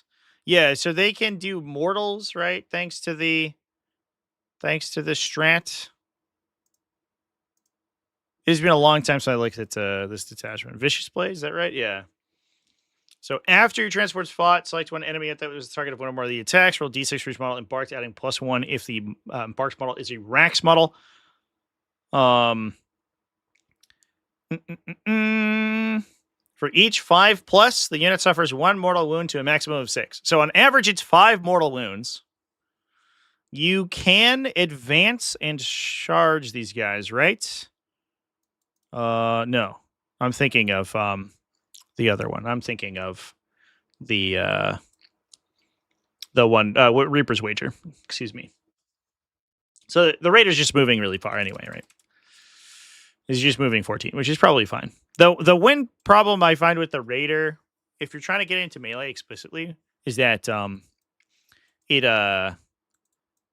because it has to deploy so weirdly to not get charged or to not get shot turn 1 because it's so big, that oftentimes the movement 14 feels like it should be really far, but you have to deploy back out of the way and then also go back around terrain to go back in. So I found the move 14 on the Raider is actually like kind of weirdly not hyper helpful. And then its ability gives you +1 to the attack's characteristics of its Blade Vein and Chain Snare. So it goes to D6 +4, strength 6, AP 1 on 4s, though. Is that good? Also, here's the question. Why don't we do 2 units of 5? Do we need the 10? Because you don't need the 10 for any of the synergies, right? It just cares about the models who are embarked. And so 2 units of 5 gives you more independent activations. I don't know if there's anything in Skysplinter that like we particularly want. I guess you want this one to disembark in charge. But we're actually 2 melee attacks each, right? Not like super exciting.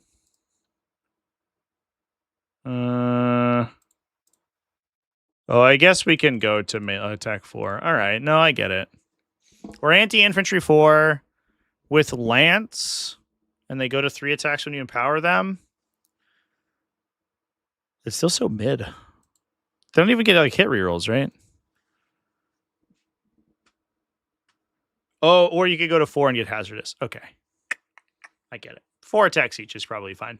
For a 130 point unit, that's actually kind of okay.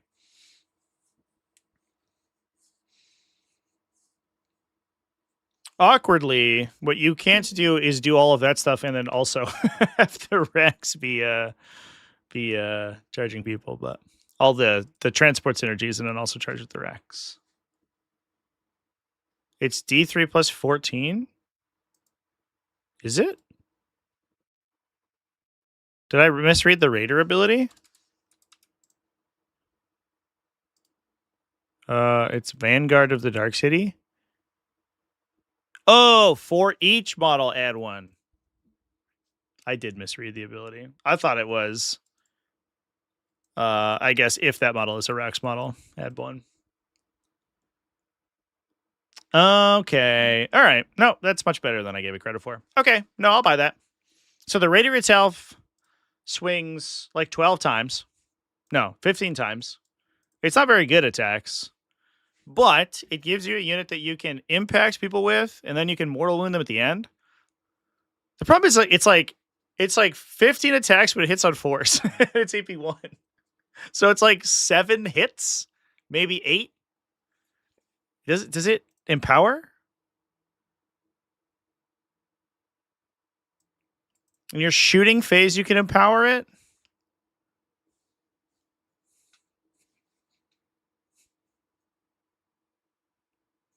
Nah. I guess their racks have ossifactors and liquefier guns in them, so they probably do a little bit of damage, right? I wish this had a melee empowerment. Oh, if you could empower this thing to reroll hit rolls in melee, fuck me. That would be good. That would be good. This ability feels so mid. But the unit itself is not that expensive, right? 215, I guess. But the problem is you're spending a lot of CP for it. I mean, I guess it's fun. It definitely like doesn't seem like atrociously bad. So you have a second Raider that has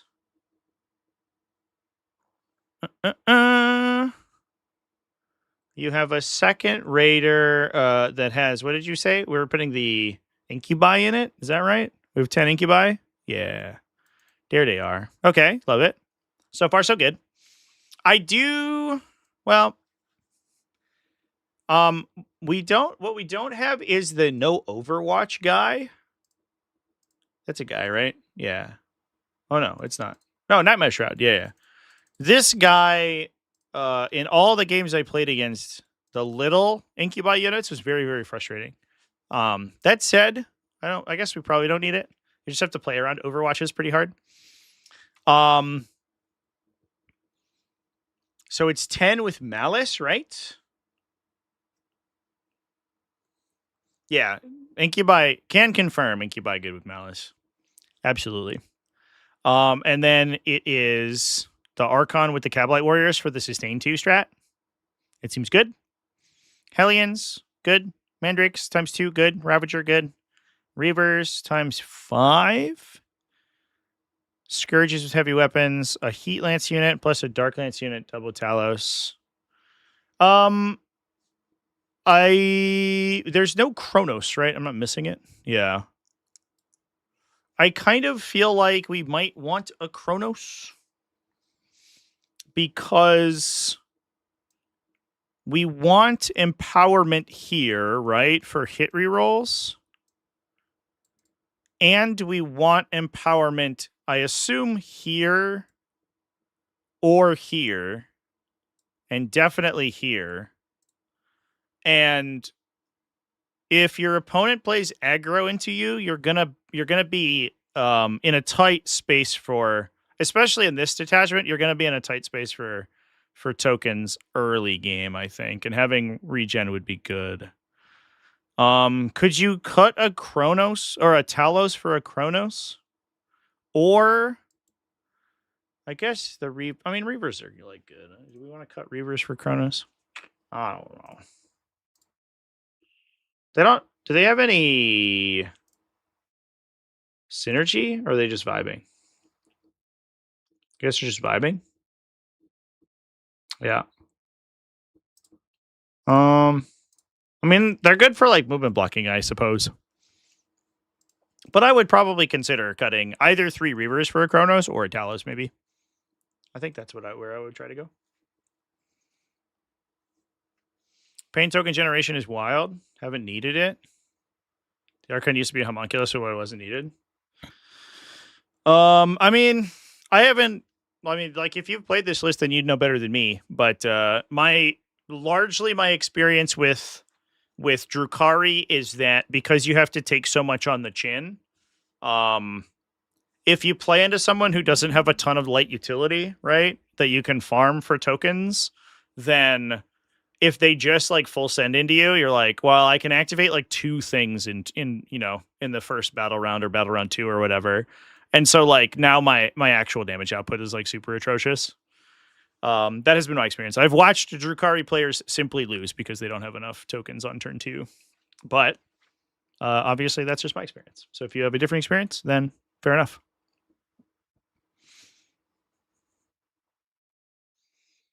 Valued Vect more than Overwatch. Nightmare Shroud is a side grade. I guess that's true. Yeah, Lady Malice is kind of an anti-Vect. Because she'll just disembark within 12 of you and just be like, what are you going to do? Pay all of your command points to Overwatch me? Sure. Generating tokens off of Battle Shocks is amazing. I mean, I guess so. But they have to fail the Battle Shock, right? Do you have to empower a Battle Shock? Is it? I can't remember. No, you gain devastating wounds. I guess, like, I mean, I played a lot of, like, Tyranids and Demons. So it's like the Battle Shock synergies there are, like, not ideal. But, yeah, I guess maybe that's just unique. All right. Well, that would be the one thing I think I would change, or cutting like Reavers into smaller units. But that's just like utility stuff. Yay! I got your thing.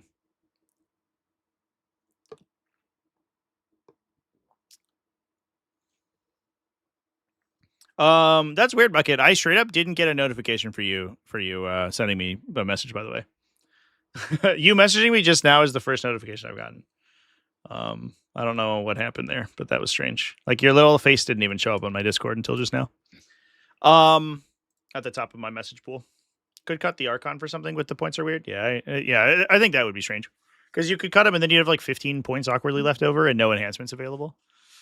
It would be a Talos, in my opinion. I also think too that you wouldn't like not appreciate the like an extra utility unit to screen like the side, because you get the 5-mans, which is good, but sometimes having an extra model to do an action in the back, which is always nice. But I don't know.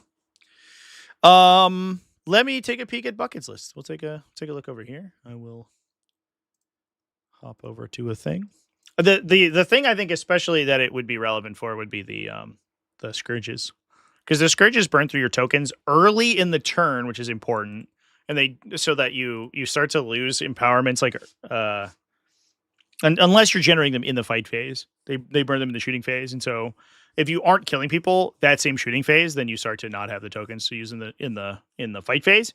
But having the Chronos being able to babysit those 2 units is like hugely valuable. It's like 75% chance to gain 1 token back from the 2 guys, from the 2 Scourge units alone, right? And then it's even better if you end up spending on like the Ravager. All right, let's talk about some Cursed Legion.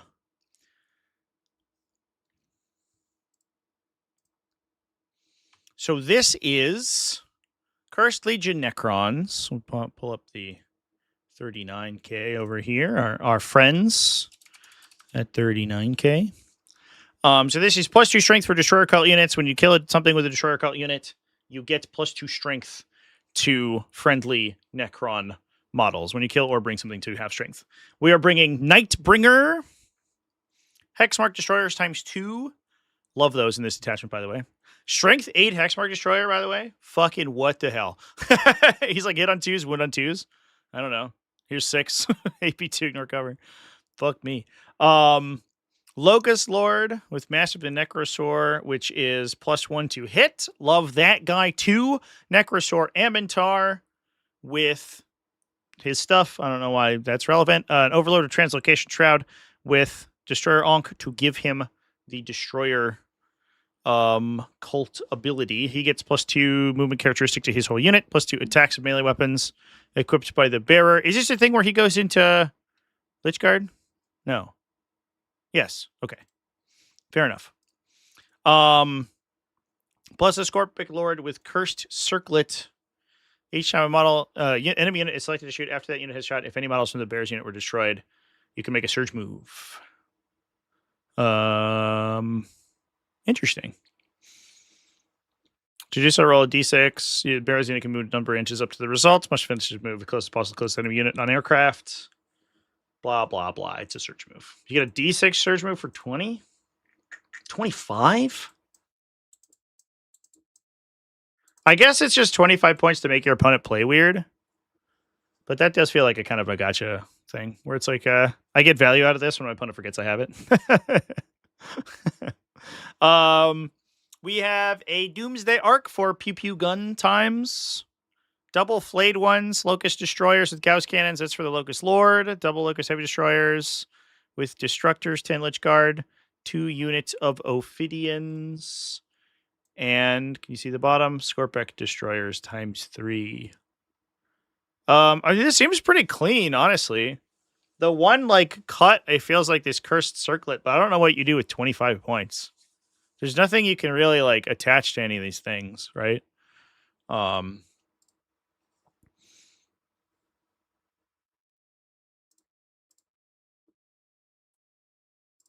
Yeah.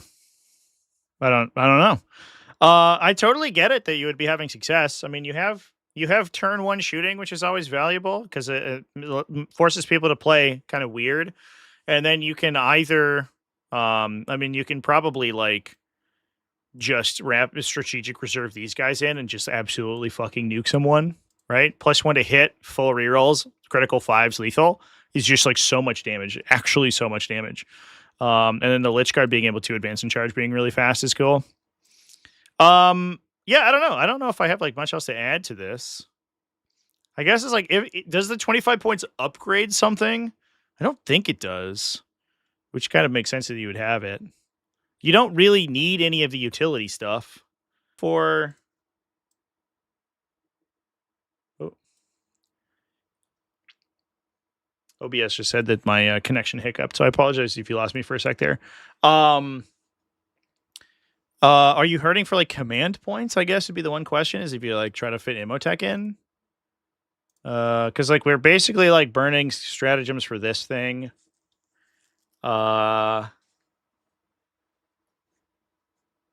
And then like holding command points for this is good, but I don't know if you super need it. And then you lose utility if you take that guy. Well, I guess like what are we holding backline with, right? A Locust Heavy, I guess. So it could be Imhotech would be like the one thing if you like upgrade a Hexmark Destroyer for him or something. I think that would be the only direction I could see going. Drop Flayed ones for an Ophidian squad. The Flayed ones are very different than Ophidians, though. I like 2 Infiltrators. I actually like the double Flayed ones here. Because a lot of this army, too, is about like having really safe turn 1s. Where you just want to, like, you have these guys who threaten super far, so they can force your opponent to double think about putting stuff in the midboard. Plus, you're threatening potentially strength 16 or strength 20 Doomsday Arc, right down the center. So being able to force their infiltrators back so they can't block you, and then also score consistent secondaries turn 1. Seems really good. And if they can't block you, then turn 2, you can drop the Locust Destroyers in off a flank and then full send everything, right? So I think I like the flayed ones. If anything, it would be a hex mark.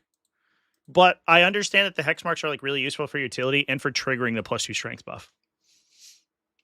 So I think that's like the one swap that I could see doing, but everything else feels like it's kind of necessary.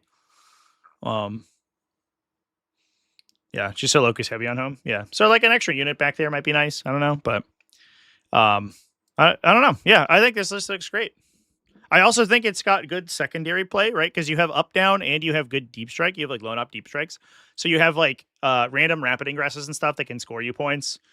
You have a big like Nightbringer in the center too. So you're like your push is really hard because the Nightbringer can just walk up and nuke someone, and then you're dropping like all these destroyers everywhere, and your opponent gets threat overloaded. They have to play around a reactive charge too the whole time. Yeah, I like it. I don't know. Like the one question that I would have, like I said, is it whether you need the command points, and then I think I would cut Curse Circlet and a character for Imhotech, but I don't know how often you use the stratagems. The stratagem in some cases seem kind of contextual, but holding up command points for them is always helpful. It also lets you like redraw more actively, so you can play passive in the early game, which is what you kind of want to do, I assume. So I don't know. I think this is great. +2 strength on Locust Roars. The crit 5 is gross. Yeah, either those or the Locust Heavies, the Admitic Annihilator Heavies. Both of those units with the +1 to hit are like fucking disgusting, dude. Because the heavies are like 2s re-rolling, and they go to strength. What are they? Strength 8. And then the Locust Destroyers are hit re-rolling, fishing for lethals. It's strength 7, so they wound Land Raiders on like 5s, and then they lethal them like 12 times anyway. It's sick. This unit's like has this huge whole new lease on life. The downside is that it dies immediately as soon as you shoot anyone with it. But but your opponent does have to attack them, and they pull focus from the Nightbringer and the Doomsday Arc. So the turn that this unit comes in is like it's go turn, everyone push, and then you just overload your opponent and kick the shit out of them. Also sustained hits when Avatar gets in there too. Oh yeah, or for the stratagem. Yeah, this one.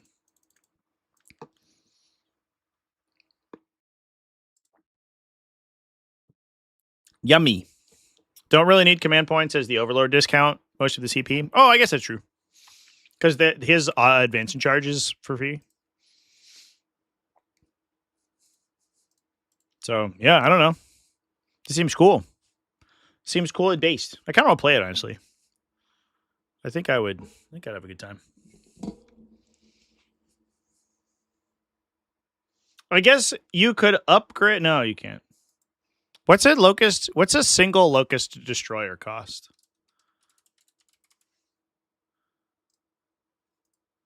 40. So you could cut. You'd lose a Destructor, obviously, but you could cut Circlet and a Heavy for 2 regular Locusts, because we still have 2 in the field allowance. If you needed more units, I guess that's the other swap you could do. You do less damage with the 2 Locusts, but you have more table presence. So I don't know. You just have more idiots to like sit off the sides, which might be okay. Although I feel like with like double Ophidians and Hexmarks, I don't know how many units you need. Tree Fitty. It'll cost you about Tree Fitty. No, I like this list a lot. I actually think this is sweet. I wish you luck. I hope you win a GT and we get to talk about it on Best Armies. I'll be like, this guy was in my chat. It was awesome. Locust Heavies also trigger Fervor by doming a Rhino or a Transport to drop it below half. I guess that's true too, yeah. So much stuff, just like any T, like wound 11 thing, you just automatically trigger the below half clause. That is funny. Like, I rolled a lethal. My army ability is on. Woo! That's cute. YouTube is telling me I'm not connected right now. That can't be right?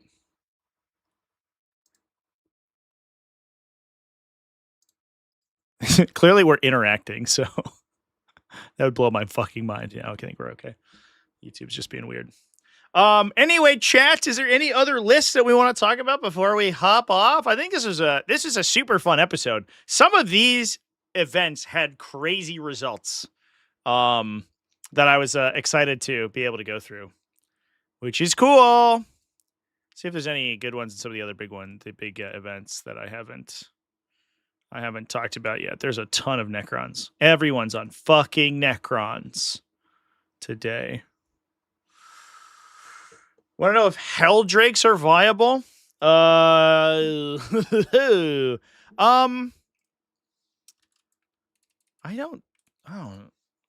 don't know. I don't think so. I think that they just like the Heldrake's ability. The Heldrakes themselves are like oftentimes meta based. This is a Locust Destroyer. Oh, I'm on the wrong tab. I see what I just did. I have the Heldrake datasheet open, but like I just put it on the wrong tab. Here we go, chat. Here it is. A lot of times the Heldrake wants to come in with like the anti-fly devastating. The problem is that they did give it like exactly the correct profile not to actually kill anything. And so even against the things that you want to be fighting with them, you get into them and then they don't die and then you're like, this was stupid. Why am I here? So like I don't know. I unfortunately it sucks because the model's so cool, but I think the Heldrake is a write-off right now. They're like 200 points too. Like the number of like hyper competitive things you could get for this points value is crazy. So like maybe is there like I guess all right. Hear me out. What if we played Court of the Phoenician Emperor's Children? So we go to AP2 on the Heldrake and we have access to go through walls because they're demon engines, and we have access to -1 wound and reroll charges. Unfortunately, they didn't keep the Emperor's Children Heldrake profile that was for some reason harder to kill than the regular Heldrake, but they eroded that so it has the normal thing. I think plus it has a bombing run. Roll 2d6 +1 if your enemy can fly. You do D3 mortals. It's weird. What a weird roll. Also, it only has 5 attacks. Jesus Christ. I don't know. But that might be like, maybe we can make something work there. That might be something. I don't know. You get a gun. Guns are cool. Guns are cool in Emperor's Children. You can advance and charge, so you're 20 plus D6 inches movement. The other thing, like weirdly too, is that it's an aircraft, but it doesn't have any ability to get around the aircraft rules. So I'm like shitting on it really bad, but I don't know. You have to understand. This data sheet has been designed by Madman. It doesn't have any way to get around the aircraft rules. So the rule innately is that it cannot charge unless it chooses to use hover mode. In which case, like, why the fuck did we write this thing that's only good in melee that also goes to aircraft? Just write it as if it was in hover mode all the time. Don't even make it an aircraft. Just make it a really, really fast fly, like a ground vehicle. It doesn't make sense. Or make it an aircraft that can move infinite and charge. Like charge, other flying units. Suddenly it has a purpose, but it can't do that. It's very stupid. So like Emperor's Children, maybe. Is there like a Soul Forge list we can like make it work with? I kind of doubt it, but I don't know. Because you can give it +2 attacks, so it goes to 8. Is that right? Is it? Oh yeah, the keyword links don't work. I don't even know why they're linked on this website. This website's a little fucked. The Chaos Space Marine Heldrake has 5, so it goes to 7 attacks, I guess. I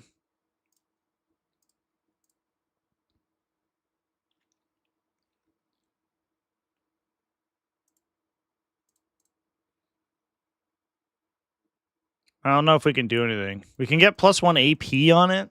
7 attacks at +1 AP.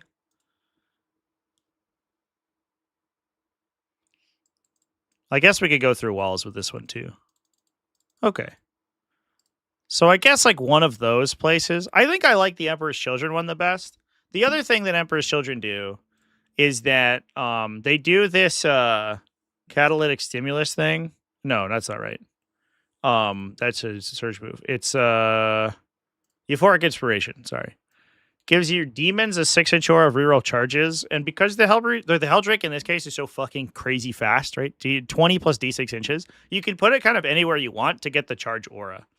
And then I think it's like doing something. Its attack volume is so fucking low, and it doesn't have any fixing for it. It just like sucks super hard. But I think that's where I would play it if I was like if I was explicitly trying to make a Heldrake work. It might be this detachment.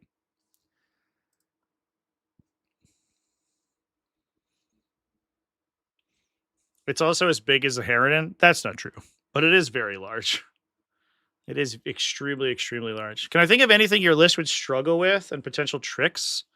A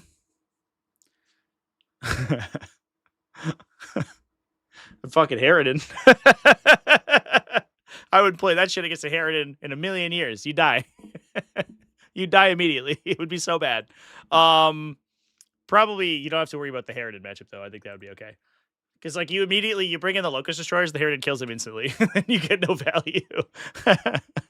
That guy kills a unit of Locust Destroyers with one gun. Probably not that big of a deal. I would say like things where you have to like if your opponent has play around the Locust brick, I think that's like a ton of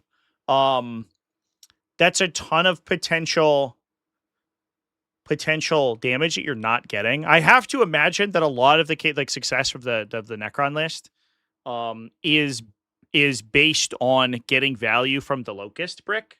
And if you don't get it, I think you have a tough time.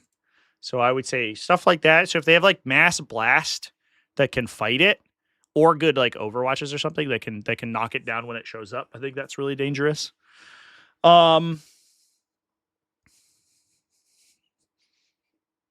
And I guess like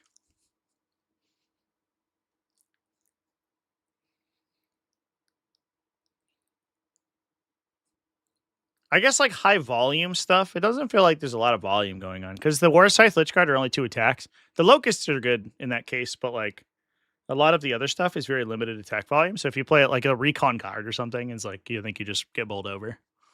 They also have a lot of anti-infantry shooting, so they're good at fighting these particular profiles. That would be another thing I'd be worried about. Like, I think Guard is probably tough. I would say I think Guard is probably tough because they're very good at killing like the 2 wounders here. They're good into heavy infantry. Like a Rogel Dorn activation basically just wipes this unit, or it does a lot. I know there's like the -1 to hit thing, right? But that you can play around it a little bit. But there's a non-zero chance that like one Rogel Dorn just kills that whole unit because it's like 3d6. It's like 2d6 plus 3 plus blast, 3 damage gunshots, which is like super spooky. And all you have really is like a Doomsday Arc that's like projecting the threat. So that would be the place I would be afraid, I think. Plus, they have so many models that they're good at screening out all the drops, right? They're good at screening the Hex Marks. They're good at screening the Ophidians. The Hex Marks are good into them because they're good at killing the infantry. But that's not like that's not like super ideal. My next challenge is triple Emperor's Children Heldrake, unless I want to play Bastion Belial. Oh God, why? He's not battle line. It doesn't do anything. Oh, speaking of Bastion, chat, there was a list that I was going to talk about because Bastion Black Templars had a bit of a weekend. I want to say, I have to find the list now, but there was an X1 Bastion task force that I was immediately like, oh, neat. That's fun. And I have to remember which event it was at. It might have been Talavera.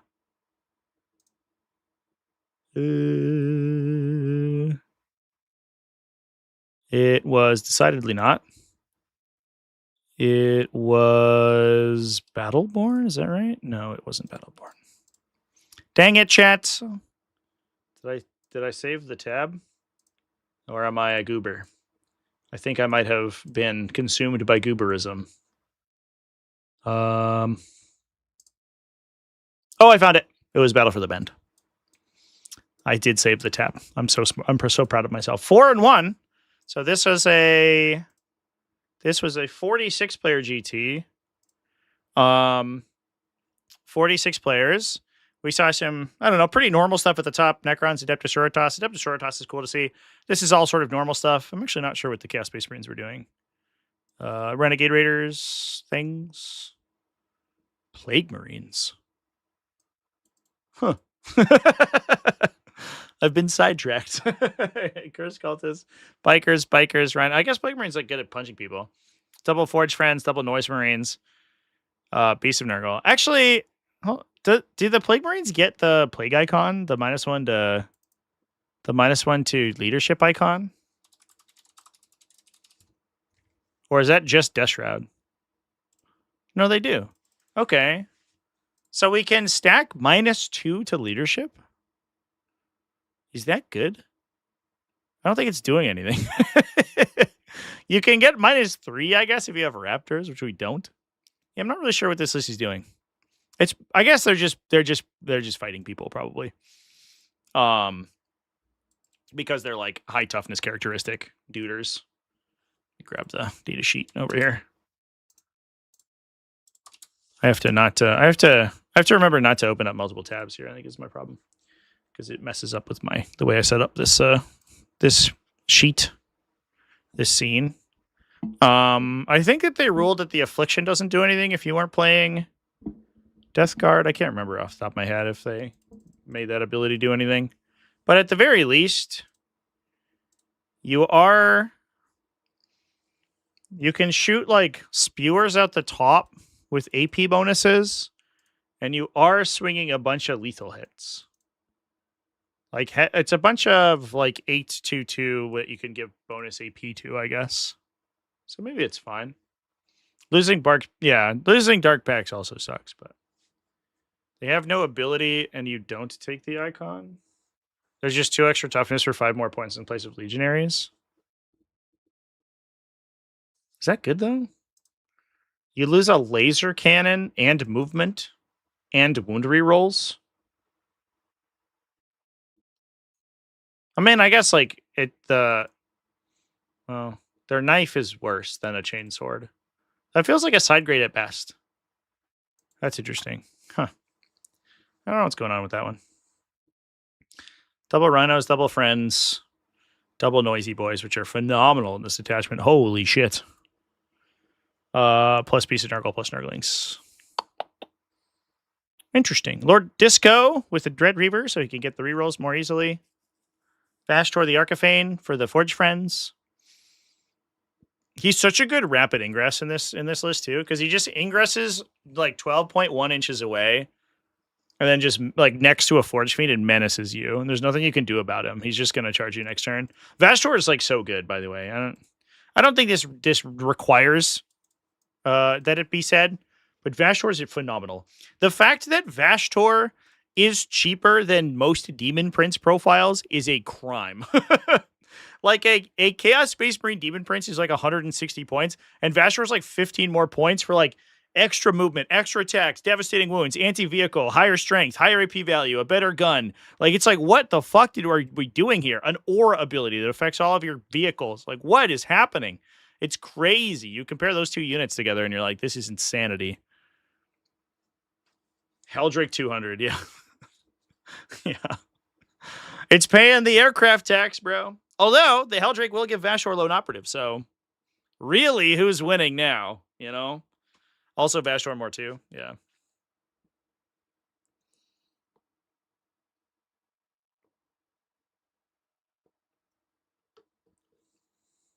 Yeah, crazy. Vastor's really good. Really, really, really, really good.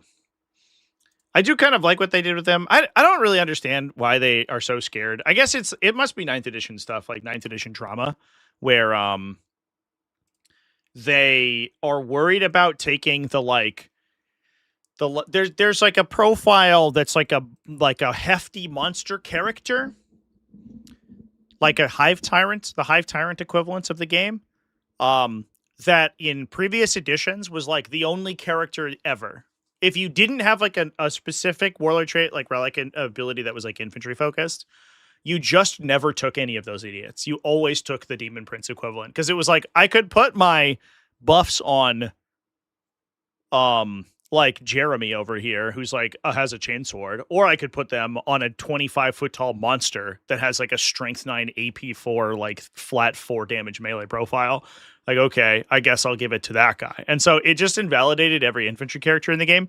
And I feel like they're so afraid to make generic Demon Prince equivalents good because they'll get back to that state, that they just like make them shitty. Quick, knee jerk, they're bad. You're like, cool. I guess we could throw all these fucking idiots away. The only ones that are good are the ones that like either retain the damage output that they had or similar damage output that they had in previous editions, which are the later ones that they released more recently, which are like Winged Demon Princes from Thousand Suns and from Emperor's Children, or the World Eater's Death Guard ones that have an aura effect that are really powerful. And but the problem is like none of them are good at like on their own by their own stats, basically. I don't know. It's weird. It was definitely a trend where they were just like, make all of the monster characters trash. So, I don't know. Womp. Give Demon Princes incredibly powerful abilities to make them strong. Well, now they do, but they didn't on the release of the edition. And they figured it out. I think the Death Guard and the like World Eaters ones are a pretty good example of those. The World Eaters one's definitely okay. But like, fuck me. Where release Demon Prince is just the worst thing. Foot Demon Princes in Thousand Suns didn't even get lone operative. They're just guys. And they had like the core or the demon ones have like the once per game, like, please don't kill me, like the invuln save. Please not the face. So stupid. Fuck. I don't know. If they just give them decent output, they wouldn't need to make their abilities broken. Yeah, but the problem is you give them decent output and then suddenly they become a multiplier for every single offensive buff in the game.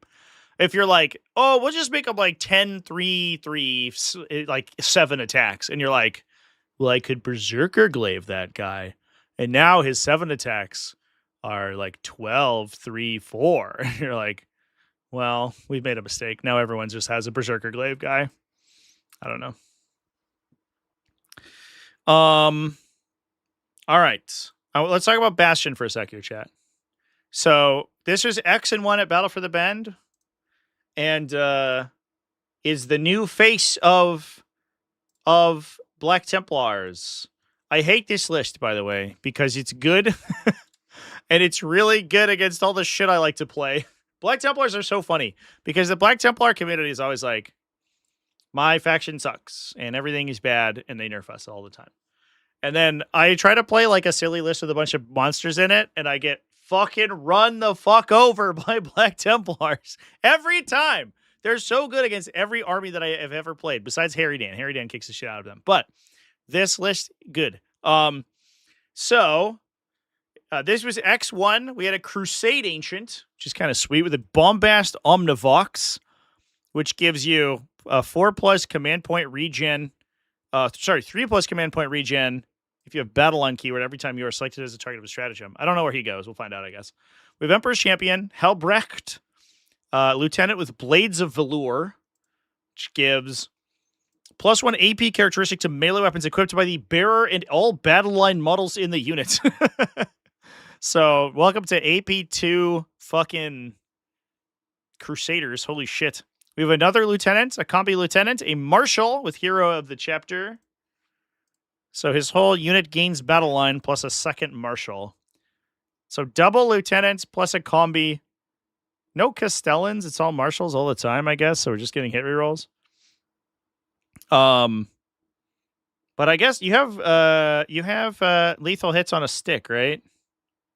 In this detachment, yeah, lethal or sustained.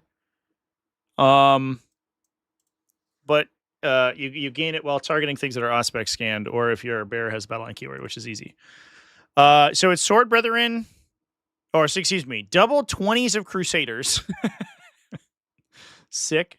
So we can attach the lieutenants to them to give them lethal hits on big money.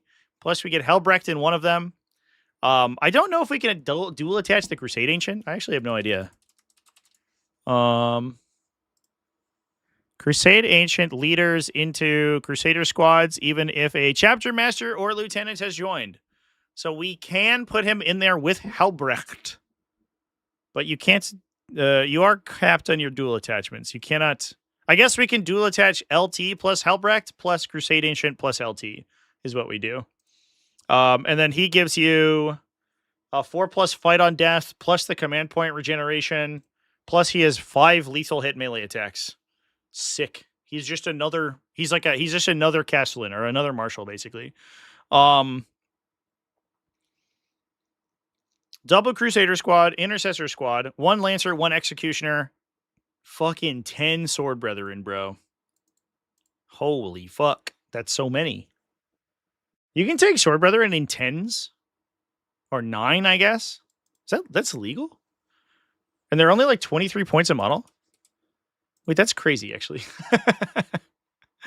9 of them is 235. Oh, 10's 260. You get the 10th for 25 points? What a deal. Wait, hold up. Primary Sword Brother are 26 points a model? I don't know if I really internalized that. What would you rather have, chat? A 26-point Sword Brethren or a fucking 30... what is it? 6 times 25? 25-point Tyranid Warrior. A Sword Brethren is cheaper than a Tyranid Warrior? Or I guess the same cost, 1 point more. That's wild. That blows my mind. So then we can attach Marshals there, I guess. I think we have more characters than we have attachment options. I guess the Emperor's Champion can go by himself. We don't really care about him. He can do whatever. And then we have dual attach, attach, dual attach. Then we have 2 Marshals. Can you attach a Marshal and a Lieutenant? No, right? No.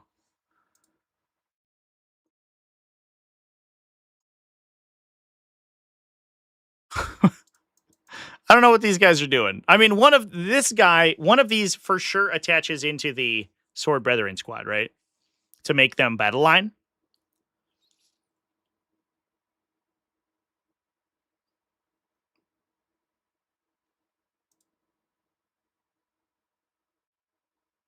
And they were just vibing.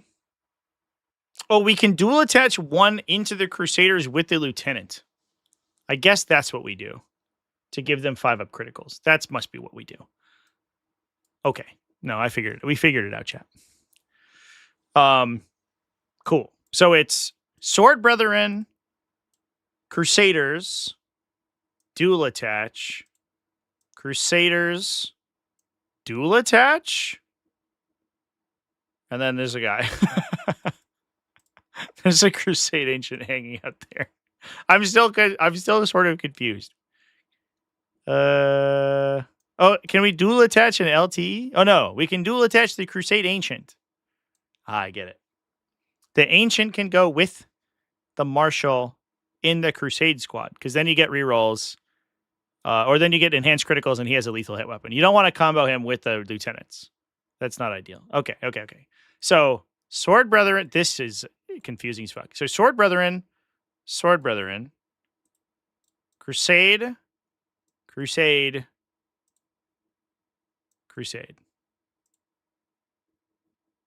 We can't dual attach with the Emperor's Champion, I assume. Right? So Emperor's Champion just vibes. Or goes with the Intercessors, which we almost certainly won't do. Yeah, no, he doesn't have a dual attachment clause. And he's not a captain. He's just a guy. Yeah, so he goes by himself, if at all. But we probably put a Lieutenant there. What the fuck? That's so many. How many attacks do Sword Brethren have? It's 3, 2 damage each with lethals.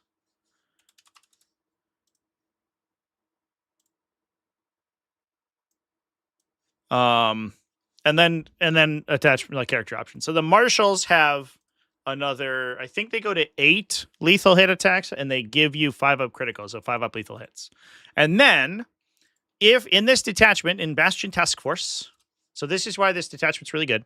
So all the battle line stuff, which means both Crusader squads, because they are battle line innately, and the Sword Brethren squad, because that gains battle line from Hero of the Chapter, get advance, fallback, shoot, charge, and action. Or I guess advance, fallback, action, or advanced fallback shoot charge. When you shoot something with a battle line unit, all your whole army gains reroll 1s against it. So the fact that you don't have Oath of Moment in Black Templars is not that big of a deal because we get reroll 1s to hit constantly. In addition, there's a bunch of cool shit we can do when we Auspex scan people. So you can give people reroll 1s to wound. You can give people lethal or sustained hits. You can give people advance, shoot, and charge, including the repulsor and gladiators.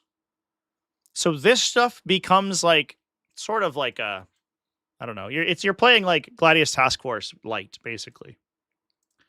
And you can give people -2 to charge, but who cares about that? And then you also have -1 to wound. So you have 20 dudes in these units that are swinging 4 times a piece with, I believe they're sustained hits innately, right, on the Crusaders. So they get sustained lethal, reroll 1s, which is super relevant for mass sustained lethal. One of these units goes to AP2. And then you get bonus attacks on the Heldrake unit. You get to advance and charge. And it's good. I don't know. It's good. They're really fast and stuff. They blood surge, and then they can be -1 to wound. So you can stack like -1 to wound and go to ground a lot of times. So you get like 3 up save on the neophytes, and then the whole unit is like basically toughness, like whatever the equivalent of like toughness 6. And it's a lot. So you have to fight through all of that, and then if they hit you, that you're just dead probably.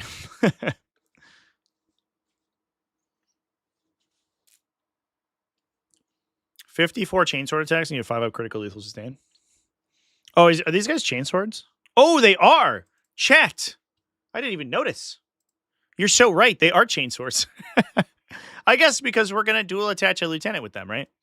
So it makes total sense. Yeah. So these are chainswords. That's cool as fuck. So they're lethal, sustain, critical, 5 up chainswords. What the hell? Yeah, 5 attacks each. Look at that.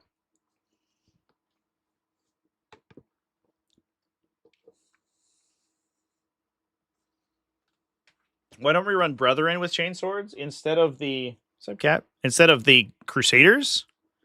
Well, only one of them gets the battle line bonus. I think is there a stratagem for it? I'm not sure. I don't think there is. I think it's just the enhancement. Yeah. Come here, you. Oh. This cat has been so needy ever since I got back. She's like, you were gone for 3 days. I'm so sad. Please don't claw me, though. Can you? There you go.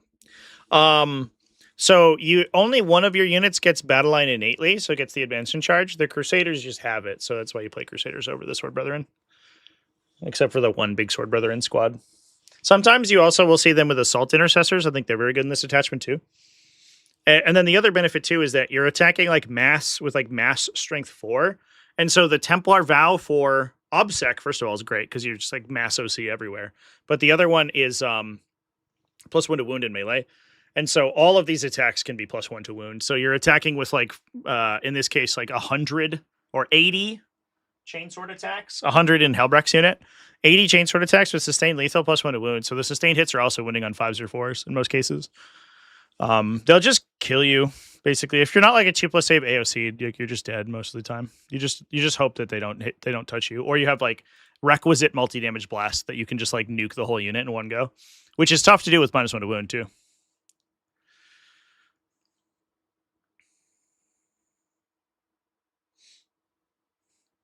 The reason you ran Plaguemarines in Chaos Space Marines is because you get T6 and reroll hits and wounds and then charge them with transport. Oh, I guess so. Yeah, so if you're planning to use the stratagem on them, then I guess it's better than Legionnaires anyway. That makes sense. I will buy that. Anyway, chats, it's a little Black Templars talk for you. This character section is a trip. All right. Well, I'm a sleepy boy now, so I think it's losing energy at the end there. So I think we're gonna go ahead and call that a stream. But thanks everyone for coming and hanging out with me. I will be live tomorrow. I believe I also I'm going to double check my game scheduled tomorrow. I have a game at... Oh, we're pushing Warhamster Wednesday because there is a game scheduled at noon. So just when I would be streaming Warhamster Wednesday. Here's a question for you, chat. I'm going to edit my Warhamster thing. That's going to be T5SU Pod 63 finals, by the way. We're doing some commentary. Adeptus Mechanicus versus Thousand Suns over on Twitch. And I will amend my calendar entry based on your response. What would you rather... When would you rather watch tomorrow's stream? Because we can't do it at the normal time because there's a finals game scheduled right at the same time. So I could just stream in the earlier. I could stream at like 10 a.m. Or I could stream in the evening after that game, which would be like 4 p.m. What is preferred for the folks who are currently in chat, who are my very favorite people, because they're watching me right now? My cat's currently eating a cardboard box. Inky, what are you doing? Inky, come on. Don't eat the plastic. God damn it. 10 a.m. is better? All right. Well, I will stream at 10 a.m. unless anyone else says otherwise. But then we get to hop off and go watch some fucking 40K, which I think would be fun. I do have the thing scheduled already. And we're going to talk about that guy stories in Warhammer 40K, which I think is good. It's a little different than like the normal, like sort of cheating stories. Because I think it's like very clearly like just non-sportsmanlike conduct or people who are like just a big game store dingus. Falcone is the decider. I think so. Oh, somebody says 4 p.m. is good. Now we need a tiebreaker. What the heck? Tomorrow's Wednesday. I will also have 2 games happening on Thursday, and then this weekend I'm streaming I'm streaming it Thursday morning, and then there's going to be an evening game at like 9 p.m. That's another finals match. And then Friday, I'm heading over to the Winter Ruin GT, which just got its golden ticket, which should be fun. Chef on Fire said 8 a.m. Well, we're not going to do that. I'm sleeping at 8 a.m. In fact, I'll also probably be sleeping at 10 a.m. But I'll wake up just for you guys. It seems like morning is better, so we're going to do morning tomorrow. So let me amend I'll amend the entry here. I think I put it at the normal time, but I definitely can't stream then. We will go early in the morning, 10 a.m. Cool. 10 a.m. Actually, what is that game scheduled? Yeah, 12. Okay, cool. Save. Done. It's locked in. All right. Well, thanks everyone for hanging out with me. I will see you all tomorrow. Thanks for chilling. Remember to keep it classy, folks, and have a good one. Goodbye.